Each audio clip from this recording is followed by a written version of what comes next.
Centric research to create a resourceful human power. NEP speaks about pre-primary education, higher education, as well as how to go about it and what are after higher education it is other key areas of focus. It speaks about professional education, adult education, and lifelong learning. Promotion, not only that, promotion of Indian languages, arts, and culture too. Technology use and integration, online and digital education, ensuring equitable use of technology. Fourth one is about how we have to make it happen. Strengthening the Central Advisory Board of Education, financing affordable and quality education for all, implementation like that. Now, what are the key features of NEP?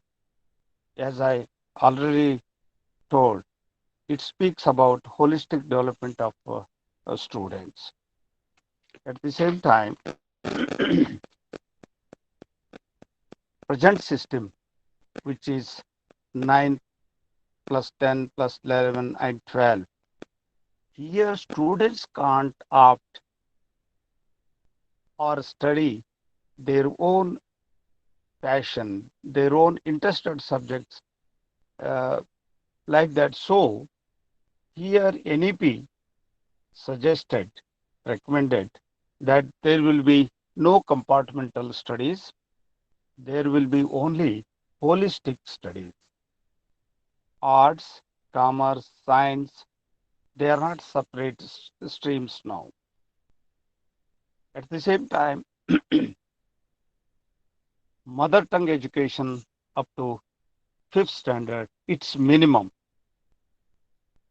Integrated progress of students, that is for self-evaluation, students evaluation, teachers evaluation. So there will be a progress card. It is like a bank credit card. The credits of the students always will follow her. At the same time, NEP speaks about the quality of textbooks.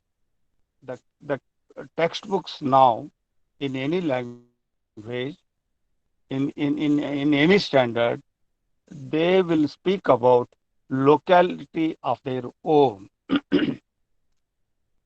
What is that locality? Locality is Indianized. Locality is Bharat. Locality is our own village, our own society, our own culture, our own language, our own food habits, our own festivals, our own customs and practices. Textbooks will be included all these things because we need to know our own society. We need to know our own culture. We need to know our own practices. I would like to give you one example regarding the best water conservation practice of our society. It's especially in northeastern states and Rajasthan and Gujarat, where water is a matter of scarcity. Since 100 years, 200 years, Rajasthanis and Gujaratis, they have water tanks in the middle of the house, which is airtight. The rainwater will straight away come from come to that tank, and the same crystal clear water will be used for drinking purpose. As you all know, in Rajasthan and Gujarat, maybe 2 years, after 3 years, rain will come. Okay. They have the practice. They have the practice of preserving water. I would like to ask the August gathering where it is in our textbook. The foolproof technology of Indian society. Is it somewhere in the fifth standard? Is it somewhere in the 10th standard? Is it somewhere in the plus two? Or it is part of water technology in BSc or BA? Never, never. It means we never thought of our own science, our own technology, our own practices.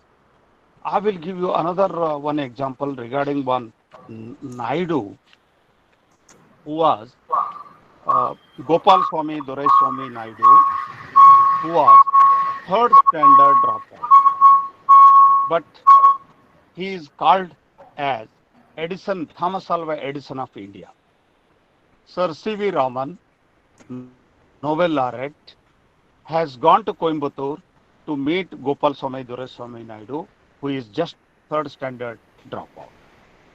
Sir M. Ishweshwaraya, the great engineer of the globe, has gone to Coimbatore to meet and talk to Gopal Swami Doraiswamy Naidu.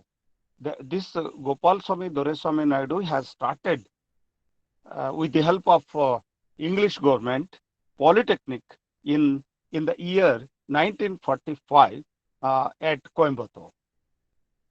Now we all know Coimbatore uh, for technology, it is far ahead of any other city of the country. It is only because of a person who has invented kerosene run fan, who has invented projection TV, who has invented mechanical calculator, bus ticket vending machine, electric razor, the first electric motor, which was invented by Gopal Swami Doraiswamy Naidu. Now, the motor water pumps is the demand of water pumps in India is met by 40% demand is met by Coimbatore itself. Coimbatore, the business of electric motors in from Coimbatore is 12,000 crores, sorry, 1,200 crores per year. It is a it is because of contribution by one third standard dropout scientist. May I ask the August House, is there any reference of Gopal Swami Doraiswamy Naidu in any textbooks of Indian languages? No, no. Why? We never thought of the importance of our own innovation, Desi innovation, local innovation, native innovation. So, the national education policy is for India, for Bharatiya. At the same time, it is for the integrated progress of students as well as teachers. This is how NEP speaks about early childhood care education, fundamental literacy, at the same time curtailing the dropout rates of students, and at the same time curriculum and pedagogy. Now curriculum and pedagogy, according to the age of the students, we should be considering this. Learning should be holistic, integrated, enjoyable, and engaging. In the last phase, NEP speaks about the quality of teachers, the salary of teachers, the comfortness of teachers, at the same time, the holistic approach of teachers.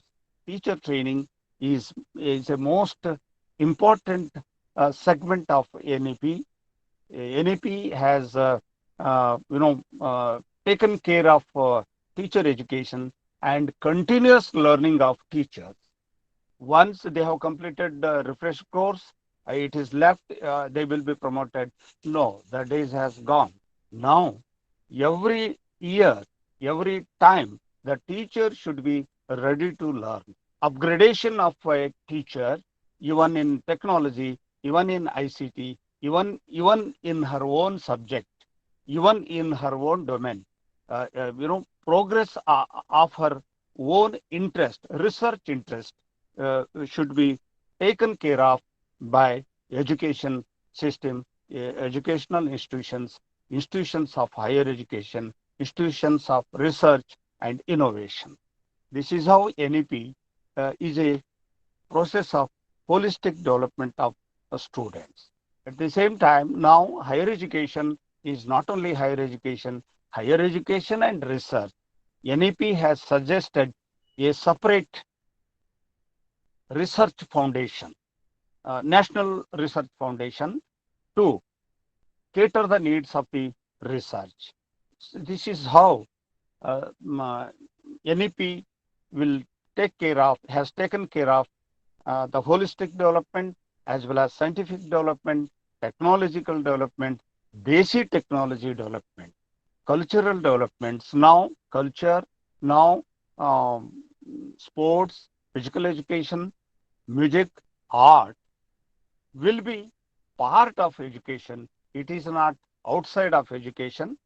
Everybody should learn music. Everybody should learn arts. Everybody should learn, painting. At the same time, we can make future. We can make career in sports too. In sports too, sports can through sports, we can earn our livelihood. We can earn our bread and dal. This is how NEP, National Education Policy, has taken care of all parts of all walks of our life. At the same time, NEP speaks about our tradition, but at the same time, NEP speaks about technology. NEP speaks about ultra-modern innovation, local innovations. This is how it is a it is included, holistic development of the students, and the students who has studied in the environment of holistic development, definitely they will make the future of India. I wish you all the best. Thanks for inviting me. Good luck. Thank you. Jai Hind, Jai Bharat.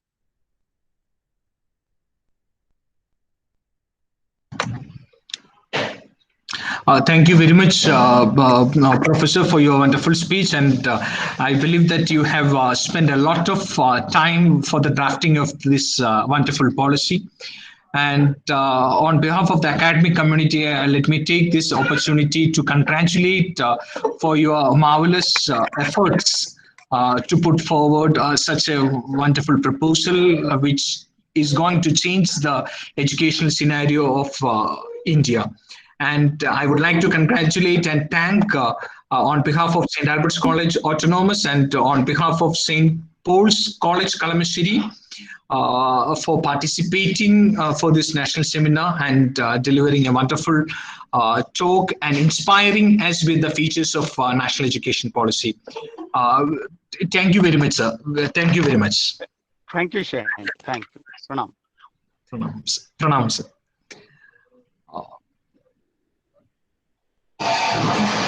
Moving to the next session, the invited talk 2, we have our beloved professor,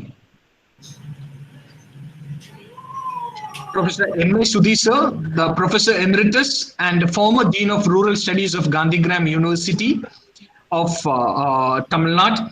He had joined much earlier before the inaugural ceremony itself, and he is a well-wisher of St. Albert's College Autonomous, and he's been associating with us for a lot of programs and supporting us in many manner. And he was there in the initial stages of the drafting as the drafting committee members of the National Education Policy, and he have worked a lot by contributing his knowledge and wisdom to develop such a wonderful national education policy for India. And as we are all aware, he's an emeritus professor in education, in the field of education. All the academicians in India is well familiar about Professor M.A. Sudhir sir, and Sudhir sir is going to speak on revisiting the teaching, learning, and research in the view of National Education Policy 2020. So, on behalf of St. Albert's College Autonomous and on behalf of St. Paul's College, I cordially welcome our beloved Professor M.A. Sudhi sir, to deliver the talk. Hearty welcome, sir, and over to you. Thank you, Shine. Good morning and greetings from Gandhigram. Extremely happy to join the national seminar on National Policy of Education 2020, jointly organized by the St. Albert's College and St. Paul's College, Kalamasheri.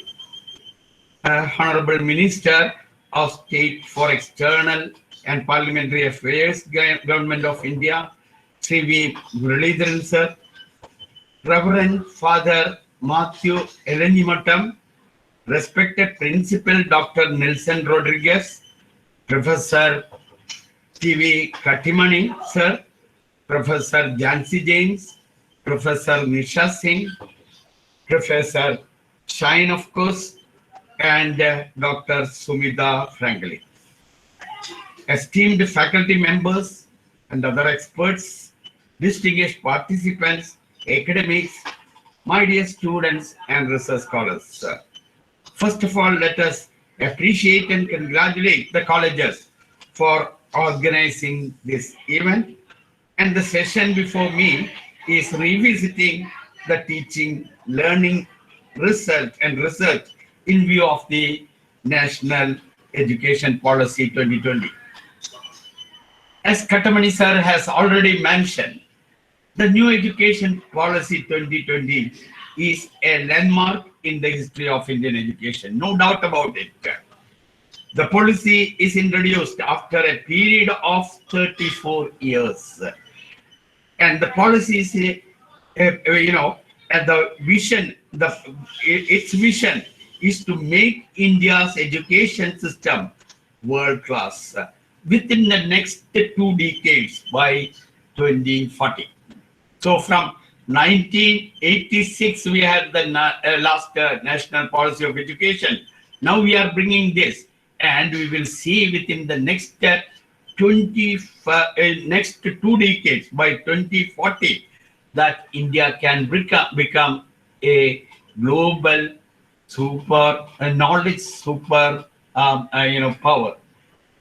So no doubt the policy is holistic, it is comprehensive, it is flexible, even futuristic and learner centric. These are the vital characteristics of this policy, and the policy gives a roadmap and action dimensions to revamp the entire structure of education in India. The school education, the college and university education systems in India. Of course, it is giving a chance for bringing up an equitable and vibrant knowledge society. That is the knowledge society of India. And in the words of Dr. K. Kasturi Rangan, the eminent scientist and educationist heading the panel of NEP2020, transforming and creating a flexible but dynamic education will yield to the progress of the nation, So this type of if you create this education system can transform and create a flexible and dynamic system which can yield to the progress of our country. So this is the vision of the document in toto. Now let me focus or discuss on some of the salient features of National Education Policy, especially on teaching, learning, and research in education. That I will discuss both at the school and collegiate level.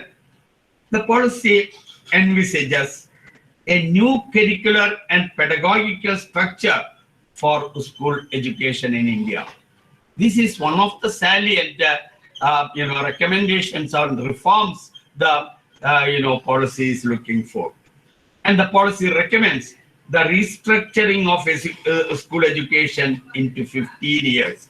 Now we are having 12 years, 10 plus 2, that they wanted to advance it into a 15 years school education system with 4 stages, 5 plus 3 plus 3 plus 4. I will come to these 4 stages, and the education, according to this the policy, it begins from 3 years of age and goes till 18 years of age, or universalization of education from 3 to 8 years, 3 to 18 years of the students in India is envisaged by this policy. And even it goes beyond even our Right to Education Act. We are thinking in terms, right to education is act only to 6 to 14 years. But we are looking forward to education of our children. The young child will come. He will be school ready with by 3 years and will go into the system for the 15 years. So education should be holistic, and it should be multidisciplinary.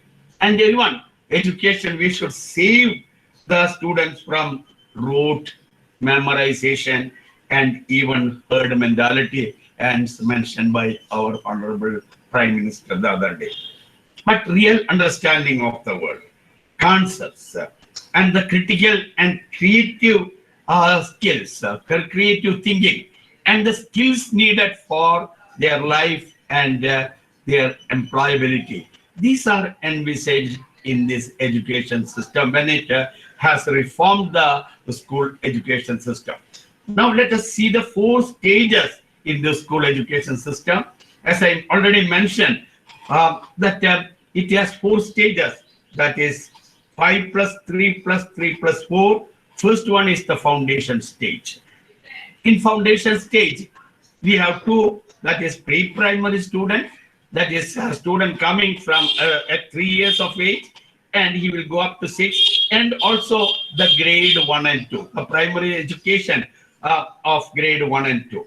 So this 5 years is a compact period, and the policy envisages it should be a flexible and joyful education to the children. We have to use the playway method and activities oriented to their life, and even their interactions in the class. This should be given more attention. And finally, it also comes to in terms of Mahatma Gandhi's basic skills. By the by 2 years, that is the first and second year, he should also get the basic skills in life. So that is the first 5 years of education. Next, the learning and the teaching, that we will see the preparatory stage, that is from 8 to 11 years of age.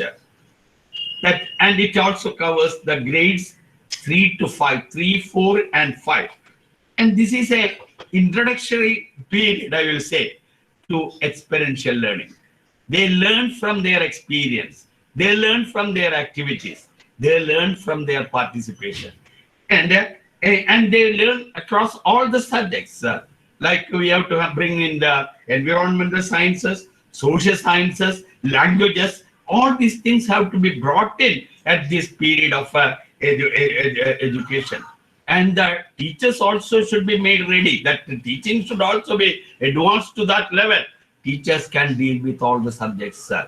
It is not we are not going to distinguish one subject the other one. The integrating aspects of the teacher education and the learning mode should be brought at the pre-primary stage of education. And we have also envisaged that from the foundation till the preparatory stage, the child should learn in their mother tongue. So the foundation stage and the preparatory stage, the learning is guided through their mother tongue. This is an auspicious part of this policy. And even Mahatma Gandhi also says that is early period of life and learning should be in their mother life, mother tongue. So that has been taken care.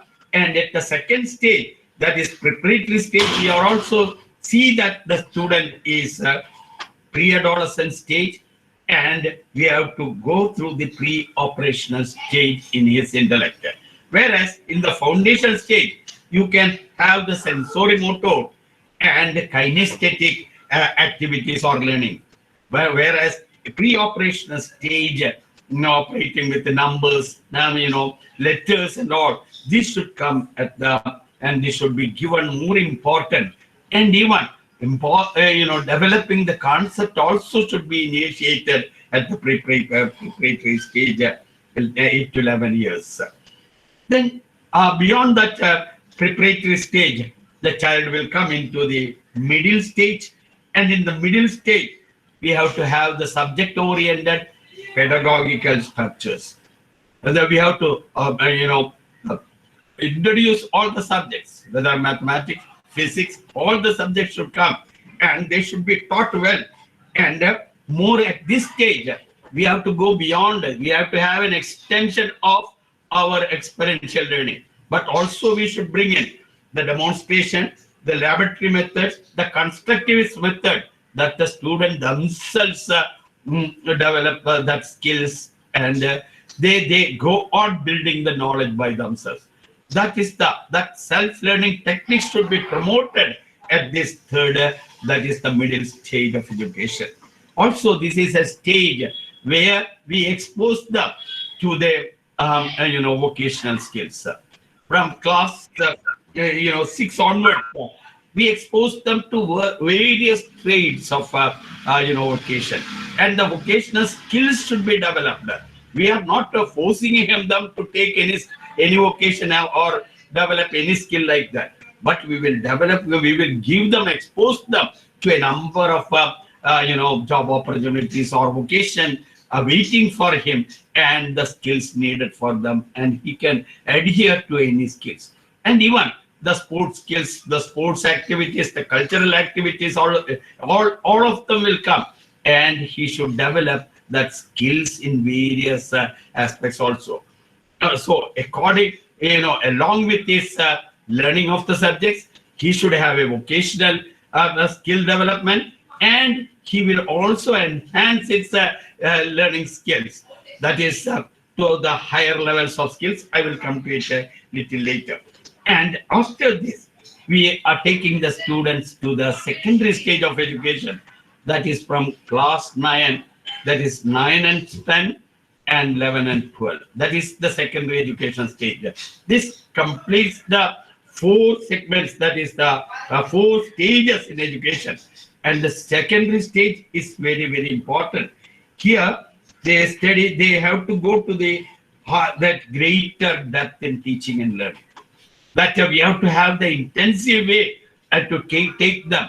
Even we can bring multidisciplinary, a number of subjects, even technology and all, we can introduce them at this stage, and we can see that the students also can have a target of getting into a number of subjects rather than giving into a rigid type of set of subjects in front of it. So, and another aspect the policy envisages is that the critical thinking and creative thinking and problem solving abilities should be nurtured at this stage. Not only the subject competency, not only their talent development, but higher order thinking, that is critical thinking, creative thinking, problem solving and all. Even the leadership qualities should be brought out among the students at this stage of things. And we can have a greater flexibility at this stage. And the students can have a choice of subjects. Even, why not? We can have the students to have a mathematics, music, and modeling as the combination. Or chemistry, computer science, and cricketing. These can be brought in as a combination, subject combination for the students. And here there is an option for the students. They should not be forced into this system to complete this system in a hurry. They can have that we have no option to exit. The students can exit at class 10, that grade 10, and they can, if they want, they can go and go for their talent development and return back to the system within a reasonable period of time. So they can continue their studies of 11 and 12 at a later stage, even if they drop out, or even if they are not able to continuously complete that course at that point of time. So I will say this is a very radical reform we are bringing. Instead of 12 years, it is 15 years, starting with the 3 years of age. And we are, upgrading the system to a universalization of our children. 3 to 18 years, they will be in the school system. Coupled with this, I will say that, we are developing the basic skills, scientific skills, reasoning skills, critical and creative thinking skills, even the soft skills, technological skills, professional skills, and even the life skills. So a battery or a number of skills, or a number of, I will say that the skilling, the upskilling, reskilling, and skilling and trans-skilling, all this can happen. This can go to the higher order skills, and they can pick and choose their skills, and they will be very competent and able, students at the end of the these 15 years of education, when they come to the post-adolescent stage, that is 18 years of age. Of course, they will have the better employability chances because they have started this vocational education as class 6. And the mother tongue as the medium of instruction, and followed by the 3 language formula. They can have that Malayalam, Hindi, and English like this. You can have a combination of the formula subjects, languages as per this policy of education. And another point which Katimani sir has also mentioned, that is integration of the curricular, co-curricular, and extracurricular activities. This is very much brought out in this system, which we were avoiding as in the present system. It is a separate thing, but we are bringing in between the for learning and for conducting the classes. We can integrate these various co-curricular and extracurricular activities. Of course, the policy also says suspend of learning outcome. That is that students will have a testing or assessment at class 3, class 5. That is in the preparatory stage. They have to undergo a test that is for their learning outcomes at class 3 and class 5, and also followed by class 8. So these are all school level that is testing to see whether they have achieved that necessary learning skills or learning outcome as we envisage in our curriculum. Of course, in the secondary stage, there will be board examination at class 10 and class 12. So this is the 5 type of assessment: class 3, class 5, class 8, class 10, and class 12 are being mentioned in this policy of education. And of course, when they come out of this +2 system, that 18 years of age and 15 years of education, they are ready for going for higher education or undertaking a job. And for higher education, they are here. The policy has suggested a common entrance test for college admissions, an entrance test for college admissions for higher studies. So that when they complete the grade 12, they can appear for this entrance test, and they can go for college higher education, or even they can opt for any job. And what are the new features of learning and teaching and learning in higher education? Let us examine. That is teaching and learning at the undergraduate and postgraduate level. This has also been given a lot of radical. There's a lot of radical reforms and innovations have brought in this, especially in the undergraduate system. And they say that the higher education institution will be transformed into multidisciplinary autonomous colleges and universities. And there can be integrated exposure to science, arts, and humanities, and creative combination of courses and integration of vocational courses are being prescribed in this new education policy. Of course, one of the salient feature is multiple entry, as mentioned by our honorable minister, that multiple entry and exit is being introduced for the undergraduate program, that we can have they are prescribing for a 4-year integrated program. So that let us see the 4-year integrated program, how it is different from our 3-year integrated.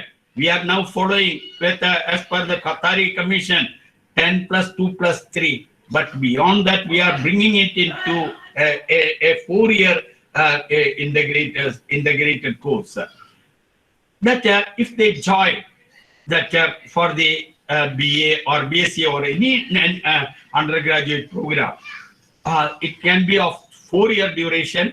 After completing the first year, they can have a certificate, or we can call the first year as a certificate course. They can earn a certificate, and if they want, they can leave and they can return to the course later on, or they can continue, and after 2 years they will have, if a 2-year study, they will earn the diploma. They will qualify for a diploma, and diploma in that subject they will get. So a certificate for first year. As they complete the second year, they will have a diploma, and a bachelor's degree can be given to, or will be earned by the student if they complete a course of 3 years study. So they can have a certificate, diploma, or a degree, but they can continue their studies. They do not leave that BSc program there. They can go into a further enrichment course, 4-year multidisciplinary course. They can get a multidisciplinary course with even research inputs. Even they can write a project or a dissertation during the 4th year. And advanced studies are possible. So that 4-year integrated program, that 4th year, we are giving more important for their higher learning techniques and for research. That research inputs are given or endorsed into their undergraduate studies by this commission. So there's for your education policy, and in this course of studies that we are having no more affiliating colleges or university system. The colleges, they are categorical in saying that exit affiliation. We want more of autonomous colleges and universities.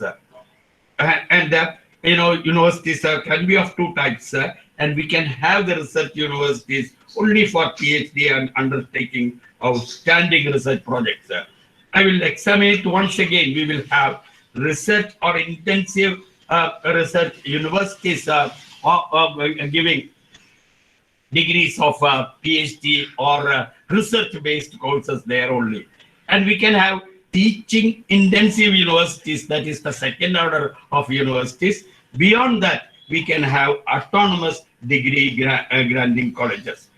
That is, there the students will have mostly this undergraduate courses and all will be offered. And there can be an effort phasing out of the system of affiliating the colleges over a period of next 15 years. Like now, most of the colleges are being affiliated, and there is a lot of work in the course of affiliation and all. So this can be tackled through a system of graded autonomy. We will make all these colleges into graded autonomous colleges with various shades of grades, higher levels of competency or quality parameters. So we are looking for a multidisciplinary, holistic education even at the higher undergraduate system.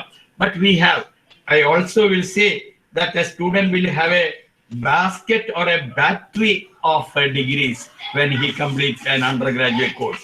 A basket of degrees because he can have, like a diploma, a certificate, a diploma, a degree, or even a 4-year multidisciplinary, integrated degree when he completes the 4-year undergraduate program. So, and this is even in the teacher education program also that that the national education policy has taken good care. They say that we have to forego the present system of teacher education and we will go into a 4-year integrated BEd program to be offered by multidisciplinary institutions. Here also, after +2, the students can get into the 4-year BEd integrated. And even for pre-primary to secondary level, all of them can have this 4-year integrated, 4-year integrated integrated BEd courses. And there can be another, salient or attracting feature of this policy is the financial support for students, for even for undergraduate students, even for the BEd students, and even that for the PhD scholars and all. So that has been financial support for students, national school, and then we will have a national scholarship portal expanded or open for all the student sections. So that funding for this year or sponsorship for the studies of this educational or the teaching learning process will also be there, or that supporting financial grants also will come as per this policy. Now that another aspects or another reform this policy has mentioned is the National Research Foundation. That is a National Research Foundation for coordinating Vai descer o bundão. funding Ó, para não, não quer socar down, down, down no xerecão, cão. transdisciplinary research. That we are promoting the research at every level from under even to the and to the PhD program. So, and the research projects also for outstanding research, we are bringing into a foundation that is the National Foundation. But it is also mentioned that no more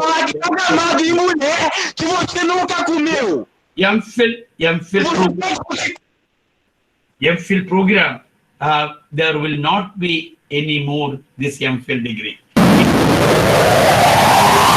Them during the undergraduate or in their postgraduate for 1 year or 2 year postgraduate program, and they will directly get into the PhD program. And research-based PhD program in the universities and even national institutes, they can all offer the PhD and other research program. And if the GDP, as I mentioned in the by minister and all, if the GDP in education goes to 6%, we can have a lot of most of this innovation or research funding can take place, and they can run these programs, the teaching, learning, and the reading program very closely in our. Now, another aspects which they have brought out is the internationalization of education. That is the entry of foreign universities. We can, of course, debate whether it is needed or not. That is encouraging our students to, enter into the university. They can open some of the campuses or units. The foreign universities can open the campuses or the units here in India itself. So we need not migrate to other countries for a higher education or a course of study in a foreign university. So this may be, but there can be pros and cons for this reform. And even this foreign university internationalization can also have faculty mobility and student exchange programs. Since student exchange programs with the foreign universities and faculty mobility programs can also be encouraged. That is the way they have mentioned about this internationalization of education. Of course, the policy also says we will enhance the quality of ODL, that is open and distant learning. This and if we are unable to go through the formal system, they can have online or digital depositories and courses based on open and distance learning system. And the student there, we have to improve the student learning services, and also we can have credit-based recognition of a number of courses like MOOC, that is a massive online course or online open courses. This can all be brought up into a wider variety of courses, or you have a number of courses we can pick and choose at every level. So this is also being given credence by this NEP 2020. And now in coming to the accreditation part of this programs and research in the universities or in the colleges, there will be a National Accreditation Council for accrediting and grading of the higher education institution. That is a NACI, National Accreditation Council, that is being envisaged. So they will accredit, and grade the various institutions. And there is another body, that is National Higher Education Regulatory Council. They will regulate down the xerecão, cão, socadão, down the xerecão, cão.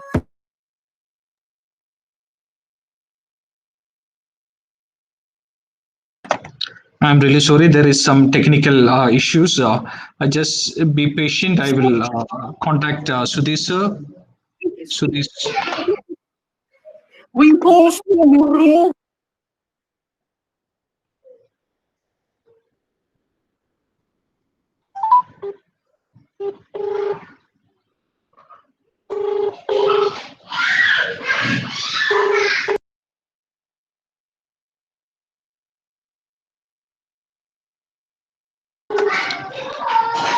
Sudhi sir, are you there, sir? Sorry for the interruption. Sorry. Yeah. Okay, We had so these are the bodies they have envisaged, and also we have that National Educational Technology Forum that has to be created shortly. This is for quality parameters in digital learning, NETF. That has to be this and also it will regulate the online courses and technology innovations and all. So that is another reform they have, or another agency or another body or a forum they are going to create. And professional education will be an integral part of higher education system. A number of professional courses can be offered, can be brought up into the higher education system, that it is not only a liberal course of education, a number of technology, like teaching, so many professional courses will be that will be encouraged within this higher education or undergraduate and postgraduate system. And there should be every chance for conducting advanced research, especially that applied and action, a theoretical level of research or a transformatory level of research, transdisciplinary and interdisciplinary type of research from the professional streams also. And finally, I will say that they have also it has also redesignated the NEP 2020 as advised to redesignate the Ministry of Human Resource Development, a majority, into a Ministry of Education. And also they asked the removal of the UGC, AICTE, and NCTE. That has to be brought into a council of education at the at the ministerial level. So these are the salient recommendation with respect to some of the this when we revisit the learning, the teaching, and the research aspects are recommended by NEP 2020. I'm happy to join this venture on this national seminar on NEP with St. Albert's College Ernakulam and St. Paul's College Kalamasheri. I'm so happy and I appreciate and congratulate the colleges in taking up this venture and giving us an opportunity to interact with the scholars, the students, and the academics in the country. Thank you. Thank you very much, sir, for your wonderful session. I believe that all the participants got a very clear-cut picture with regard to the teaching, learning, and research features that is being deposited in the National Education Policy 2020. And I believe that all the academicians acknowledge that you are the right persons to speak on the teaching and learning aspects of the National Education Policy 2020. So on behalf of St. Albert's College Autonomous and on behalf of St. Paul's College, I extend our sincere gratitude to our professor, M.A. Sudhir sir, a great mentor of a lot of people, especially the academicians, and for us also, for the St. Albert's College also. He's been associated with us and mentoring our institute for a long period. And I believe that in the coming years, when we start the dream project of teacher education, I believe that you will be there to guide us, to inspire us. Once again, on behalf of St. Albert's College and St. Paul's, I extend our sincere gratitude and thanks to Professor M.A. Sudhir sir. Thank you very much, sir. Thank you very much.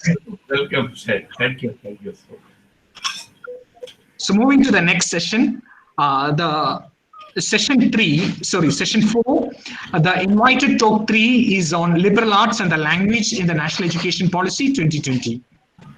And we have an eminent personality, the first woman vice chancellor of Mahatma Gandhi University and the former vice chancellor of the Central University of Kerala, our beloved Professor Jancy James ma'am, a learned professor. On behalf of St. Albert's College Autonomous and on behalf of St. Paul's College, I extend our heartfelt welcome to our beloved Jancy ma'am. She will be speaking on liberal arts and languages in the National Education Policy 2020. Over to you, Jancy ma'am. Thank you, Dr. Shayan. Very Reverend Monsignor, Principal, Professor Katamani, Professor Sudhir, Shayan Anthony, who actually made it possible for me to join you all, Sunita Franklin, and Dr. Nisha from Delhi, and Central University of Bihar people are also joining us. Good morning and namaskar to all of you. It's a pleasure to join you, and particularly Professor Sudhir, whom I know, a reputed educationalist, and Professor Kattimani. He was in the first Academic Council of Central University of Kerala. So I know many of you. It's a pleasure to join you all. Well, this whole morning we have been listening to the various features of NEP, National Education Policy. Professor Sudhir has given a very elaborate, detailed, comprehensive description of National Education Policy.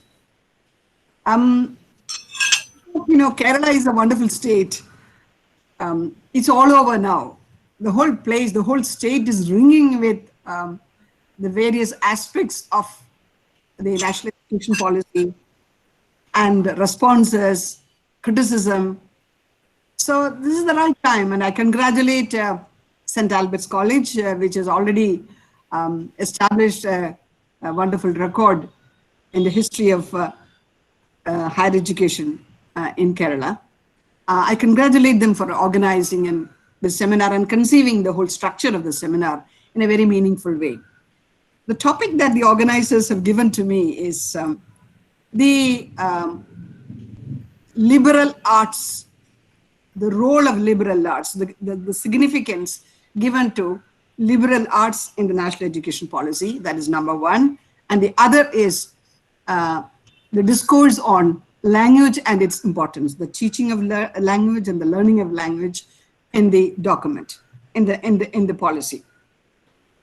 Well, who would ever not welcome a policy like this?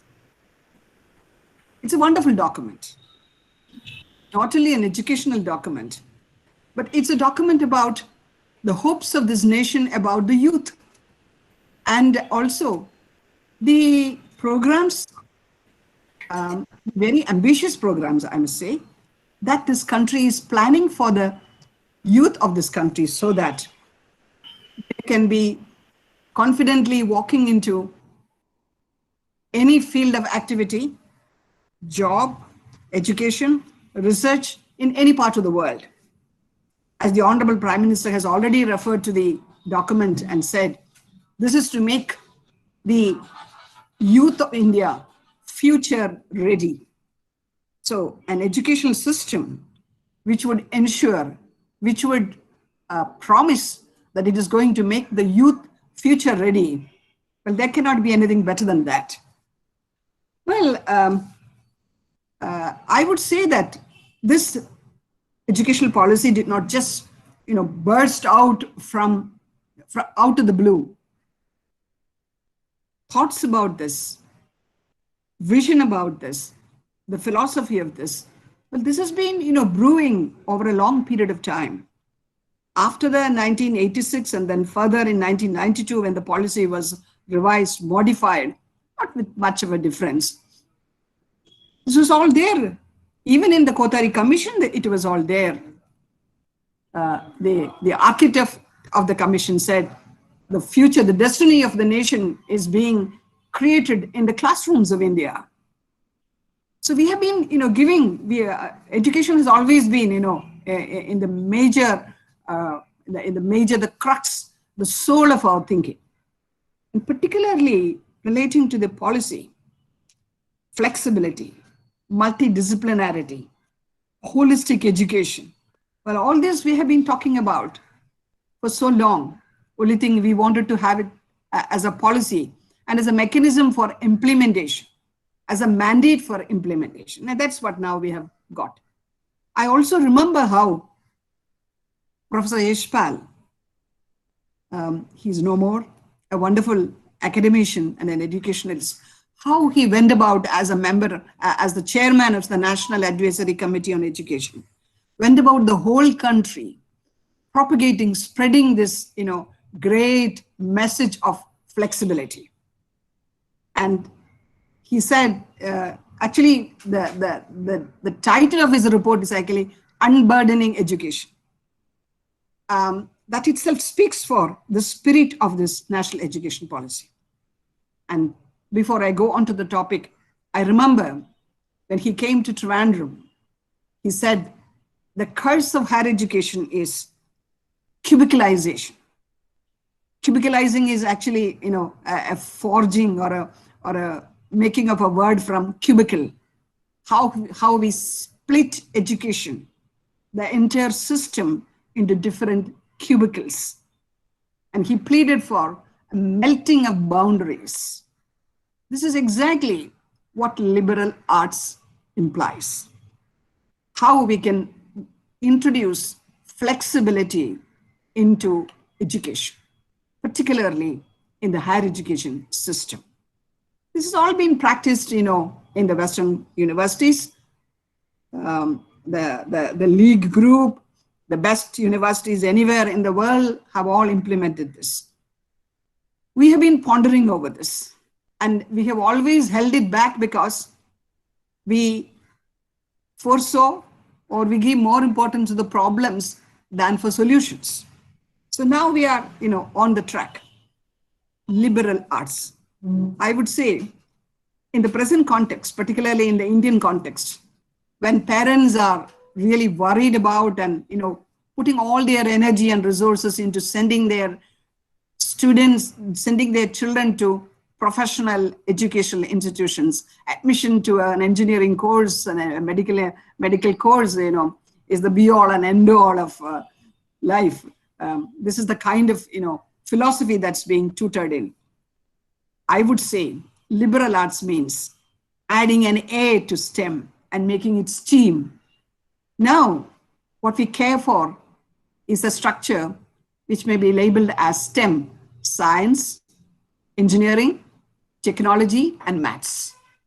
This is what education means. This is what being qualified means, passing a degree in these subjects. Now we are adding an A more and making it, modifying it from STEM to STEAM, adding arts also.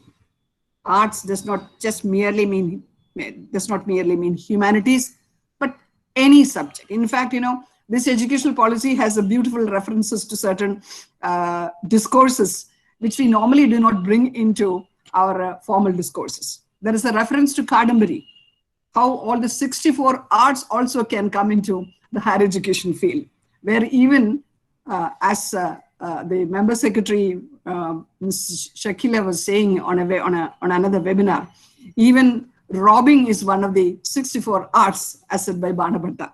So anything. So it's as some of us vice chancellors in our meetings, we pleaded for a seamless university. And here is what is being offered to us. From 10 to 12, clause 10 to 12 of this national education policy, we have beautiful description of what this liberal arts means. And particularly from 10.2 to 10.8, well, the opportunity to take subjects beyond the subject taken for majoring. That is the basis of liberal arts, giving opportunity for as he said, for a basket of courses. This is not merely, choosing courses, but trying to see if the course suits me, And the Prime Minister recently said, and the people who prepared the draft said it early, that there will be a serious reduction of content, a serious reduction of curriculum in order to introduce liberal arts education. Now, Professor Ishwal complained about cubicalization. He complained about fragmentation, imprisoning each subject in each cell and not allowing the student even to look into another possibility, into another subject, another area of knowledge and information. This particular policy gives ample choice for the student to simultaneously pursue studies in different subjects. As Professor Sudhir said, with music, you can go into maths. With maths, you can go into painting. With architecture, you can go into biology. So this combination, which has to be discreetly chosen, where counseling is very important, career counseling, educational career counseling is very important so that the students are not misled into, fragmentation in a different way. This is not to fragment his career, but to give multiple choices, multiple opportunities. This is a world, in the globalized world, it is not single discipline, but a multi outlook, exposure to a variety of fields of activity, challenges. That's what awaits the student, awaits the youth.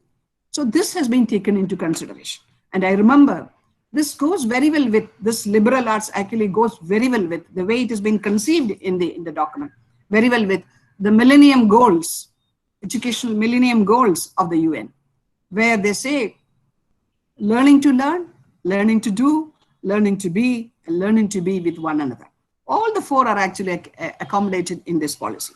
And relating to the liberal arts, when we reduce the content of a curriculum, because all the 4 years, we may be allowing the student to engage himself in different disciplines.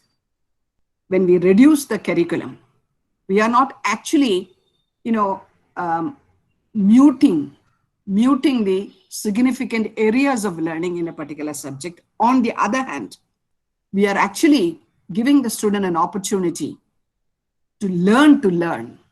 And I think that is the challenge of the times. My children who are some of them who are in the IT field tell me, some of them were not in the IT field, but they've got into the IT job. Amma, every day we have to learn. If we don't learn, unlearn and relearn, upskill, reskill, we cannot survive. We will lose our job.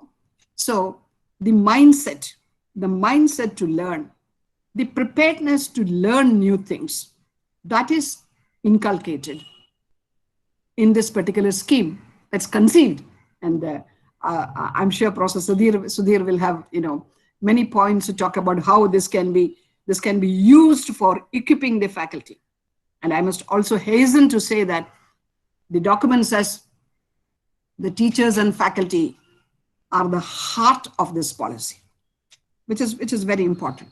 So this idea of giving multidisciplinarity, I even read about counterdisciplinarity late, which means even a discipline seemingly opposite to, antithetical to a discipline should be taken up by a student, so that he will really improve in his own well-chosen, his preferential discipline. So that is the point about liberal arts and multiple entrances. Professor Sudhir has already mentioned how you can get into a course, you can leave, come back. And very important in liberal arts education is the seamless education, where you can go from your parent institution, go to another institution, take a course there, come back and add to the credit bank. So the boundaries, the physical boundaries between institutions will not stand in the way of facilitating the student to take the course of his own or her own choice. And this would also mean the document allows bilateral agreements between teachers of different universities all over the country, and even perhaps between teachers in other countries, in foreign countries, can be accommodated in this particular concept, in this particular frame. Now, language. If I have time, I'll come back to liberal arts along with the language. The language is perhaps, according to me, maybe because I'm an English professor also, language, according to me, is perhaps the most important component in this frame. Because without the channel, without the medium, how do you teach? How do you learn? Well, we talk about how this policy insists on, if possible, they say they have added a clause, if possible, to make mother tongue the medium of education till the 5th standard. Wonderful. Nobody would disagree with that. You get a comprehensive idea of things when you learn it in your own language. I was a Malayalam medium student till my 8th standard. Only from 8th standard, I took up English medium. I didn't lose anything. But what I would like to add to this, which according to me is missing in the document, in the policy, is, see, you cannot ignore English. English is a medium. It's not a foreign stuff. It's a medium of communication. It's a global medium of communication. Now, what happens in our country now is, even those students who are compelled to take English medium as their medium of education from their nursery school, from their preschool, even they, after completing their graduate education, even after taking a degree, they are not able to communicate properly in English. So I do not think that English will in any way suffer. The competency in English will anyway, suffer in an added way by denying the opportunity to start their education in English medium, because we have not taught English in the way it should be taught. As I said, I studied in Malayalam medium till my 8th, but English was taught properly. Now, if you take a round, and if you look at even the signboards or the labels in and around this place, you will find at least half a dozen mistakes, either in spelling or in grammar or in syntax or in the expression of idea. But that is what we are.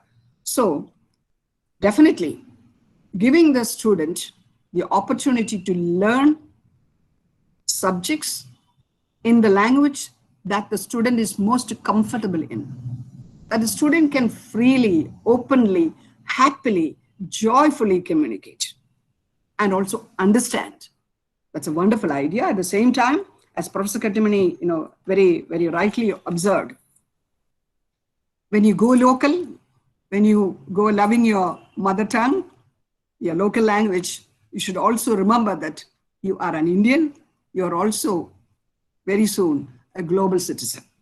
So this policy gives you enormous opportunity to learn as many languages as possible. I just love it. And many people think that, it's burdening the student. No, in the early stage of education, a child can learn language much better than it can learn later. So the 3-language policy was actually a wonderful policy in the cultural context, in the political context, in the demographic context of India. Somehow we added politics to it and then, meddled with it.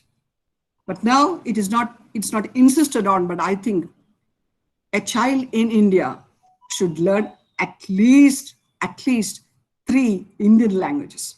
When you talk about Indian, people suddenly get, suddenly start thinking about Hindi. I must say, as a person who has been a vice chancellor for 9 years, and as a person who has been frequenting Delhi, sometimes 3-4 times a month to attend meetings, Hindi is a must. Hindi is a national language, and learning Hindi is not to destroy your own mother tongue. To me, I have been surprised, at meetings where vice chancellors who are very good in English language, they start speaking in Hindi. And I was thanking the teacher who taught me up to 10th standard, Hindi, error-free, good grammatical Hindi. I was thanking her when I could listen to them and, join the conversation, although I have had my own difficulties. So learning Hindi is being part of the opportunity to be an Indian nationally, wherever you are, with Hindi, with all local variations, you can actually manage communication very smoothly and very meaningfully and very comfortably, conveniently, if you learn Hindi. So I think Hindi should be taken seriously, and Sanskrit in the educational policy, importance given to Sanskrit is often misinterpreted. The opportunity for learning classical literature is often misinterpreted. See, this is an asset. We talk about liberal arts. If you don't know our own culture, if you don't know our own tradition, if you don't know our own classical literature, what liberal arts are we thinking about? So learning Sanskrit very early in one's life. Professor Sudhir referred to, the idea of dismissing rote learning. But as a language teacher, I would say, learn by heart quotations, learn by heart some Sanskrit slogas. It's going to really be an experience for anybody. We all live sometimes, very, very crucial situations in life are solved by quoting a good saying by a guru. So the document says we will be Vishwa Gurus. That's quote in the policy document. We have that phrase that ultimately India will emerge through this education, this reformed education, the Vishwa Guru of the world. And here, where again we have referred to Nalanda and Takshashila, where liberal was implemented, liberal arts education was implemented as a successful formula. So learning Sanskrit, learning classical literature, and also teaching languages. I think, at the implementation level, particularly for, this pedagogy part, it has to be really given importance. How to teach language. Use theater, use translation, use interpretation, use drama, use all methods. Is there a, can you hear me? Yes, ma'am. It's audible perfectly. So teaching language is an art, is a skill, which is really mishandled and not at all done properly in this country. That is why our English is poor, our Malayalam, our mother tongue is also very poor. We go in for a mixed, representation of ideas, communication of ideas, precisely because language has not been taught. In the CBSE syllabus, I must say, because I've got my own grandchild, Malayalam is taught in a way, mother tongue is taught in such a way that this child will never touch Malayalam language or read Malayalam literature, because the choice of subjects, the choice of lessons, the way in which it is taught, they all go very wrong. So we have actually, I'm so happy that this policy also recommends the institution, the establishment of an institution of translation and interpretation. Excellent. That is what it should do. There should be an institution where teachers can go and train themselves in teaching languages. It is a different, it is not like teaching subject. And I would say that each subject has its own register. Register is a technical term in statistics. The language that we use when we teach sociology is different from the language that we use when we use chemistry, when we teach chemistry. This has to be, this should be part of the, teacher training program. And that would make wonderful difference. I've had my own, experience of how teachers come and tell me, well, we didn't know that these possibilities were there. They, we are told in the policy about gamification, using games in teaching language, and also, preparing materials by the student. And Professor Kattimani spent some time referring to the idea of gaining knowledge about one's own local, one's own, native area. Very important. Now, what's happening in this country now, these English medium, nurtured children, they don't know anything about their mother tongue. They don't know anything about the culture of their local places. They, in fact, have learned to condemn their own native, their own local resources, the assets, the cultural assets.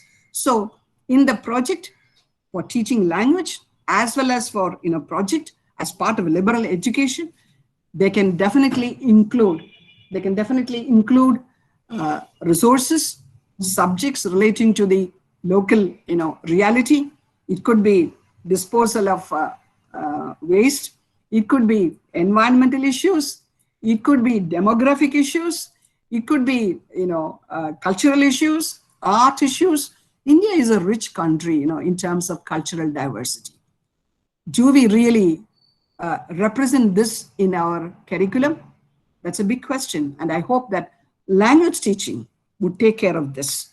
And this would also mean that language learning becomes interesting. And also, I would also hasten to say that preparation of materials by teachers for teaching language, they can actually, what I mean is, you see, when you teach in the mother tongue, very serious, very difficult, tough subjects, is the teacher well equipped to teach it? That's a big question. Are the texts ready with the right content, with the right translation of technology, technical terms? And the policy gives us, go bilingual, tells us go bilingual. The teachers can use English terms. The teachers can use the local language, translation. This bilingual method is very important. Otherwise, after the 5th grade, the child will find it very difficult to manage English medium teaching and learning. So bilingual. So this needs enormous preparation and training. And so bilingual, and also translation as a way of teaching language. How the student will pick up the nuances of, language by translating short pieces from the source language into the target language, comparing the original language with the translated text. These are all, students, these are all methods, methodologies, which the students would definitely welcome and find language learning a very interesting exercise. Well, rote learning. Liberal arts education never encourages rote learning, because you choose your subjects because you like it, because you think you can manage it. So you don't have to, go in for a rote learning. You can definitely understand and reproduce. And as Professor Sudhir again said, being a teacher of teachers, he knows the importance of that. See, at the evaluation level, extreme importance has to be given. If you go for the traditional existing evaluation system and implement liberal arts education, it will be chaos. If you dismiss rote learning at the evaluation level also, creativity, originality, interpretation, all these things have to be given importance. The criteria of evaluation also should be should accommodate this liberality, this flexibility, this melting of boundaries, this interdisciplinarity at the evaluation level. This also should be taken care of. Well, as I said, nobody can dismiss anything, and I remember reading the Prime Minister's assurances regarding the policy. From school bag, from the burden of school bag to the boon of learning. That's what this policy is. And that's exactly what liberal arts also means. Not as a burden, learning not as a burden, but as a boon, as an opportunity. Learning as an opportunity. A learning and education which will not prevent you from learning something of your, of your heart's pleasure, just because you happen to take a subject of your, brain capacity, or because, because of your career requirement. So from the burden to the boon, and also how this policy, particularly in the case of this liberal arts education concept, you have to transform the intent and content of education. The intent is that the student becomes a holistic individual. The student acquires a holistic education. So that is the intent, different from becoming just a specialist or a learner in one subject. And for transforming the intent, for realizing the transformation of intent, you need to transform the content of education also. Actually, curriculum, transformation is a subject by itself. And also to integrate the local with the global. Definitely, our students should survive in any part of the world. And as I always say, the best in this country in education have always been the best in any part of the world. They go to Harvard, they go to MIT, they are doing the best. But we have to lift the others. And I think the equity part, the inclusive part also is well taken care of in the policy. But at the implementation level, this has to be really taken care of. And autonomy. Liberal arts, the watchword of liberal arts education is autonomy. Autonomy with definitely accountability. Well, this will take time. We are given 20 years. And as Shakila, the member secretary, said in her webinar a couple of days ago, the educational institutions which do not have quality will have to wither away, will perish. And only educational institutions which offer quality education, which give relevant education, which give education to not only the elite, the upper class people, but also to the needy, the financially deprived, the socially marginalized. Unless only educations which meet these requirements will survive. This is not a bad thing. We have been accommodating a lot of substandard educational patterns and educational institutions. And that is why we hear that, we produce we produce BTechs, but we don't produce engineers. From corporate companies, we get this shameful, dismissal of our students who have qualified themselves after a lot of difficulties, going through a lot of difficulty financially, physically. When they qualify themselves, they are found to be inadequate, unprepared, unsuitable for the job that they want to really join, for the discipline, for the kind of job for which they have been trained discipline-wise. I think this implementation of the policy, I hope, would call a halt to this kind of very tragic consequences of our existing educational system. And the Prime Minister said again, the educational policy makes a shift from what to think to how to think, which is very important. I think liberal arts education essentially emphasizes on this capacity to think relevantly instead of thinking too many things. How to think what you have really chosen. How you can contribute brain-wise, notionally, cognitively, in the area of study that you have chosen. And I think I must, come to the close. Research, liberal arts education and research. I think lot of thinking, lot of consultation, lot of activity has to go into this before implementation.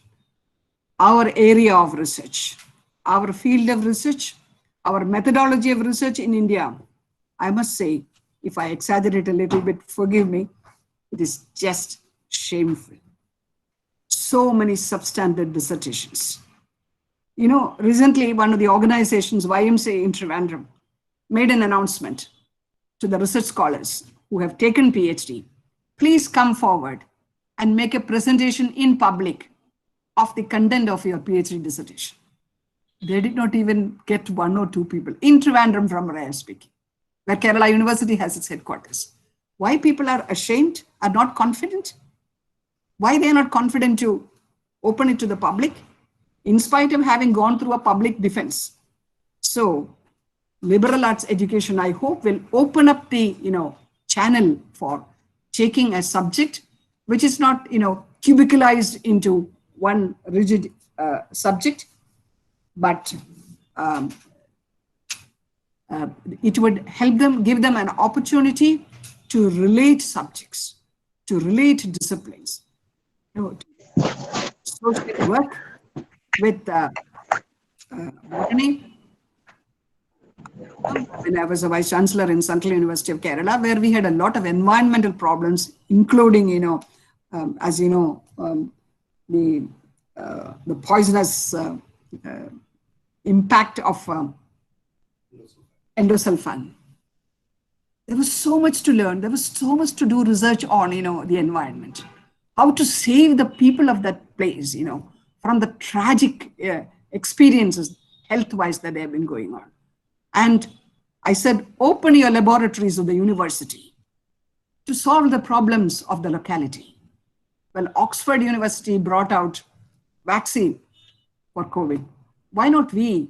Why not our universities? And I think liberal arts education will not help merely arts and humanities, but it will help science students and science researchers to be human, to look into the world around, look into the society, into the social, world, and research on issues that will find solutions for our issues. And so this is an ambitious policy. NEP is an ambitious policy. Let us be ambitious. Let us throw open, our walls of inhibition, walls of negative thinking, walls of, what shall I say, vicious criticism. And before I close, as an academician, and as an academic administrator for more than 15 years, see, the challenge awaits us at the implementation level. We hear so many complaints regarding the federal system being ignored, etc. It's left to the states, it's left to the universities in the states to come together and decide what will be at the state level, what at the state level would be the implementation of this very ambitious project. And I'm sure that having come out with such a brilliant, concept, a philosophy of education, I don't think that the country, the state, the government will ever stand in the way of a healthy, meaningful implementation of this policy. But for this, consultation is required.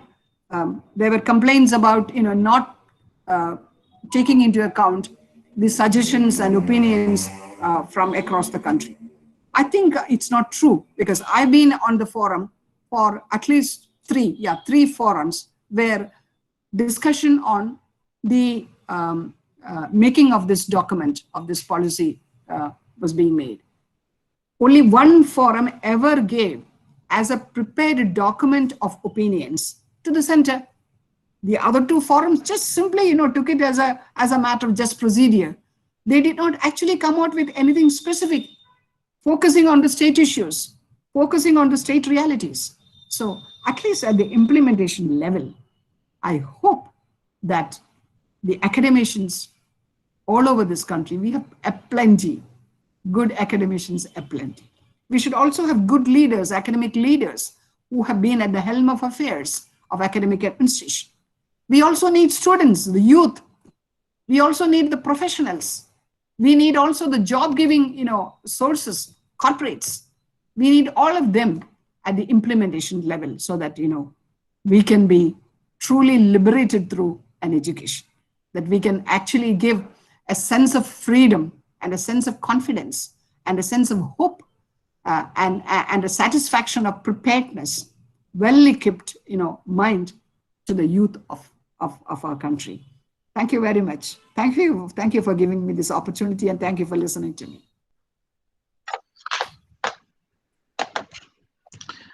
Thank you very much, Madam, for enlightening us with your words and the views with regard to the National Education Policy 2020.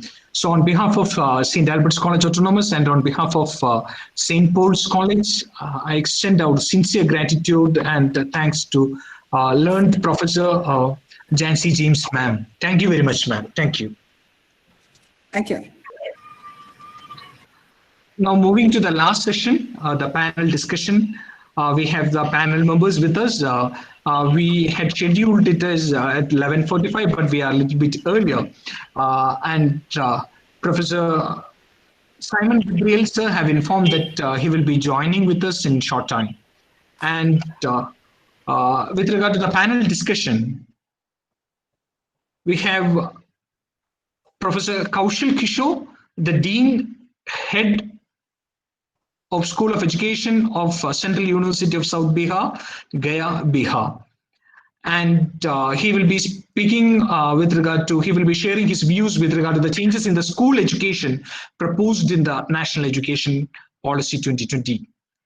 And we have Dr. Nisha Singh, the Deputy Director, Center for Online Education, Indira Gandhi National Open University in New Delhi. And Dr. Nisha, ma'am, will be sharing with regard to the ICT, the open educational resources, and the online education in the light of National Education Policy 2020. And Professor Dr. Gabriel Simon Tettil, he will be joining with us immediately. He's a professor in commerce of Kerala University and heading the internal quality assurance cell of Kerala University. And he will be discussing the various features in the higher education with regard to the National Education Policy 2020. And we have eminent principal, our former principal, and the NACPIA team member who is serving as ambassador for the Paramash in various autonomous colleges. And Professor Harry Cletus sir will be sharing his views with regard to the accreditation and the vocational skills proposed in the NEP 2020.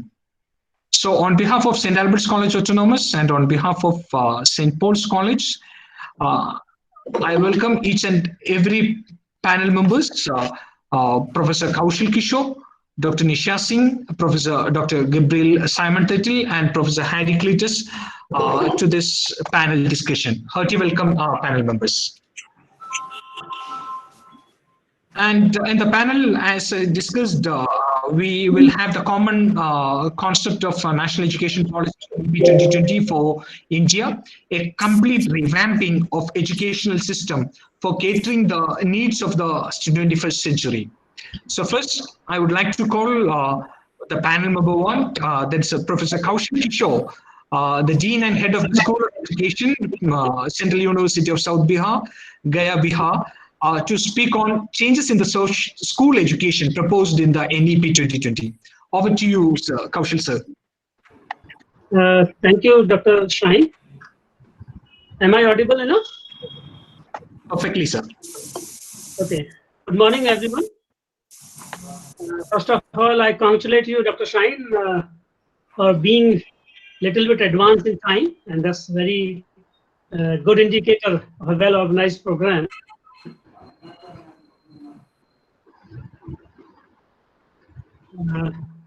The family of this St.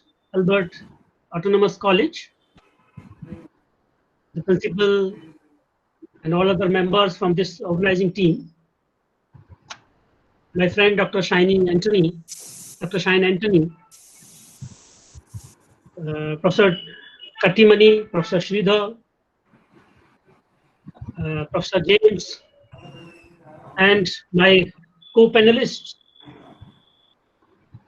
in this panel, Dr. Nisha Singh, my teacher. She has taught me. With your blessings, let me start with it's about school education. What has been envisaged in this document about school education, and what exactly are the core points which we should think upon, and which are actually making this document quite important and a document of national importance. First thing we must understand about this document, that it is a policy document. It is not a plan of action. The reason why I am saying this, that many a times we are reading these debates, listening to some people that they are saying, okay, there is no idea of implementation in this document, how it will, the dreams are good, but how it will going to happen in the country like India. Earlier, when the first draft of this document came some time ago, the document was quite big, and people started saying that, oh, it's such a big document, policy documents are not such big documents. Now the documents is in a real policy form, that people are criticizing that the implementation has not been given. So I'm particularly saying this to my participants, student participants particularly, that when you go through this document, kindly consider it. It is a policy document. Policy document talks about the vision, the plan, the idea, what exactly we are going to have about education in our country. How we will achieve it, it will be a second concept, that is program of action or plan of action. And gradually we will learn, we will understand, we will implement through different bodies, through different agencies, that how we are going to achieve these goals. But these are our broad goals in our country that we are going to have. And when we consider this policy document as our vision for the future education, nobody can deny that the vision is not good. That should be the vision of a country like India. How we are going to achieve a quality education, how we are going to be Vishwaguru with the help of our education. And to achieve that target of being Vishwaguru through our education, this will be the model. This should be the approach. This should be the vision. Now coming to this portion, the document has been divided into different segments, different sections. And one of these sections is school education, which I have been given the responsibility to talk about. The major thing which the document talks about school education is the first and most important thing is that curricular and pedagogical restructuring of this 10+2 system of India, of Indian education system, which were actually was focusing from 6 to 18 years of age. Now the policy is saying that this school education will also include ECCE, early childhood care and education, that we call pre-primary. Sometimes we call nowadays we deliver it through unstructured or kind of informal or semi-formal system of Anganwadi, but it is not an essential component of school education. It is taken as a segregated segment. Now this policy is saying that since this is an essential stage for children's development, this is an essential stage for development of multilingualism, development of brain, because they say that over 85% of a child's brain develops during the up to the age of 6 years. So this is a crucial period for a child. This is a crucial period for a student. So now they are including this portion, which is from age to 3 to 6. They are saying foundational stage as an essential and compulsory part of school education, which will be considered as a responsibility of the government. They are saying that it will be a combined responsibility of different ministries, including MHRD. Other ministries also has also been included to take this responsibility. That's why they have proposed a joint task force for ECCE. But it's very important, the span of school education, which was considered responsibility of government, has been expanded. And this essential, this crucial phase of 3 to 6 years age has been included. Earlier, you know that the structure was 10+2, and now they are proposing that 5+3+3+4, which includes 3 years, that is preschool, with the help of Anganwadi or Balvatika or whatever mode will be feasible at local level. And then 2 years for 1 to 2 class 1 to 2, and then next 3 years for class 3 to 5, which is they are saying preparatory classes. You kindly noted that 3 years of this preschooling and 2 years of nowadays primary class, we say class 1 to 5. Out of that, class 1 to 2, and those 3 years of preschooling duration, that total duration of 3 to 6 years is considered as foundational stage. The classes 3 to 5 has been considered as preparatory stage, and classes 6 to 8 as middle stage, and 9 to 12 as secondary stage. This way, the structure will go from the age of 3 to age of 18. For that, how we will achieve this?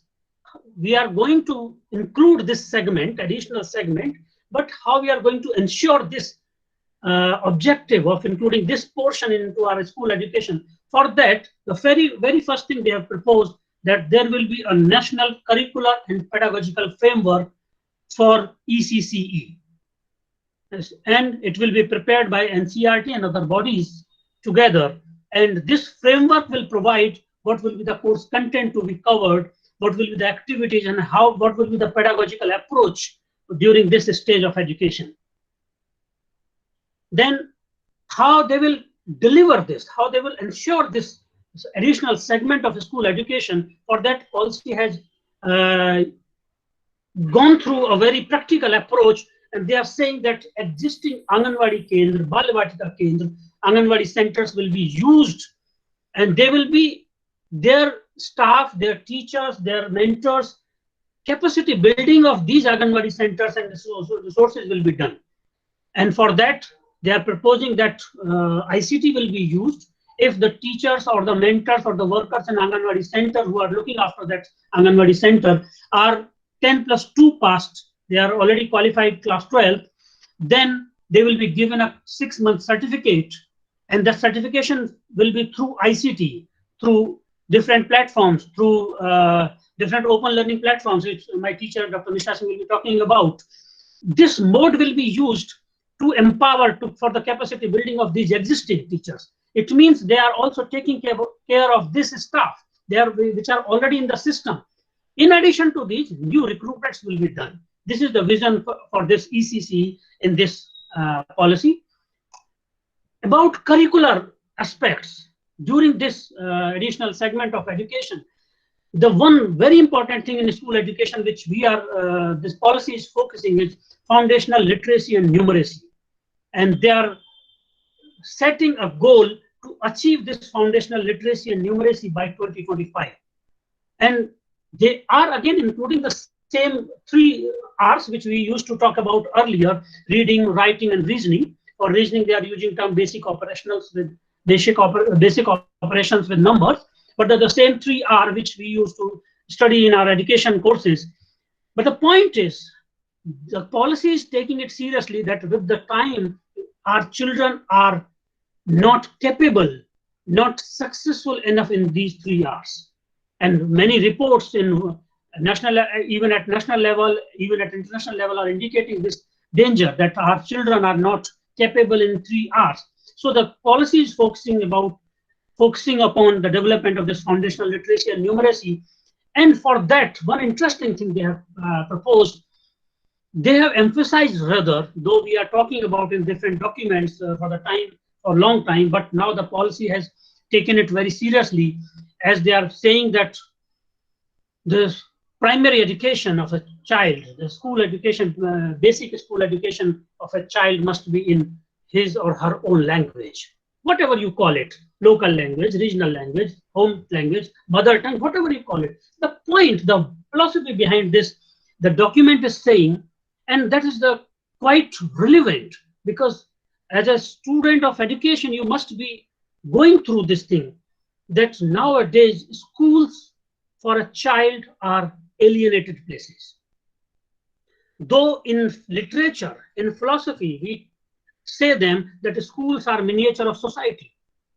Technically, philosophically, principally, when we define schools, we call them miniature of society. But ironically, in India, schools are not miniature of society. Schools are alienated places. They are totally in a different land. When children enter into a school premise, they enter into a different place. When they come back to their home, it's a different place. In a school, some other language has been spoken. In his home, at his home, some different language is used for communication. So there are 2 different places. In schools, we are teaching speak truth. We are teaching other different values through course content, not through demonstration, not through some other approaches of teaching. Through course content, we are teaching. But when a child reaches home, he learns that no, sometimes it's okay to be smart enough. Speaking, sometimes not speaking truth is being smart. This such kind of value. I'm sorry to say, but this is actually happening. And so there is a gap between schools and the hometowns. And the language plays a vital role between these. Now, interestingly, in India, till now, we are a country. In primary education, we talk about specific subjects. We talk about subject content. We focus about subject-wise achievement of children. Whereas the purpose of this primary school education, the basic education, is to understand what is going around in society for development of these 3 R's: foundational literacy and foundational numeracy, to preparing citizens about, so they can understand what is the importance of cleanliness, what is the importance of communication, how to talk to each other, how to pay respect to others. These things are the actually core curriculum for a school education, but which are missing nowadays from the basic school education system. The policy is focusing upon them, that up to the age of this 6 years, which they are calling foundational stage, these segments must be taken care. The second important thing is when we talk about the language, when they are saying, it is well proven by the researches that up to the age of 6 years, the capacity for development of multilingualism is better. Professor James were also talking about this, and she gave her own example that how did she learn about different languages, and that's a proven fact. So this is the best time, and starting with a child's own language is the best way, because now if you realize about the students which are studying in so-called English medium schools, most of the time they are not fighting with the content, they are fighting with the language. The most of their time, when I look around, the children of age of 10 to 12 years, they are not understanding the concepts given in their books, because the concepts are given in a different language, and they understand these concepts in their society in different language, though the concept is same. But because of this language gap, because of this language barrier, these concepts are so tough for them to understand. The point which policy is emphasizing, that if students understand, develop the capability of reasoning, they understand the concepts about the society, if they understand the content, one day they will be able to express even in other languages.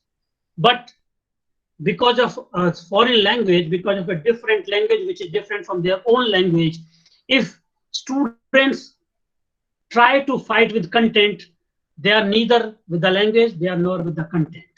And without content, even they learn language, there is no meaning of learning language without content, because the language itself has not any content.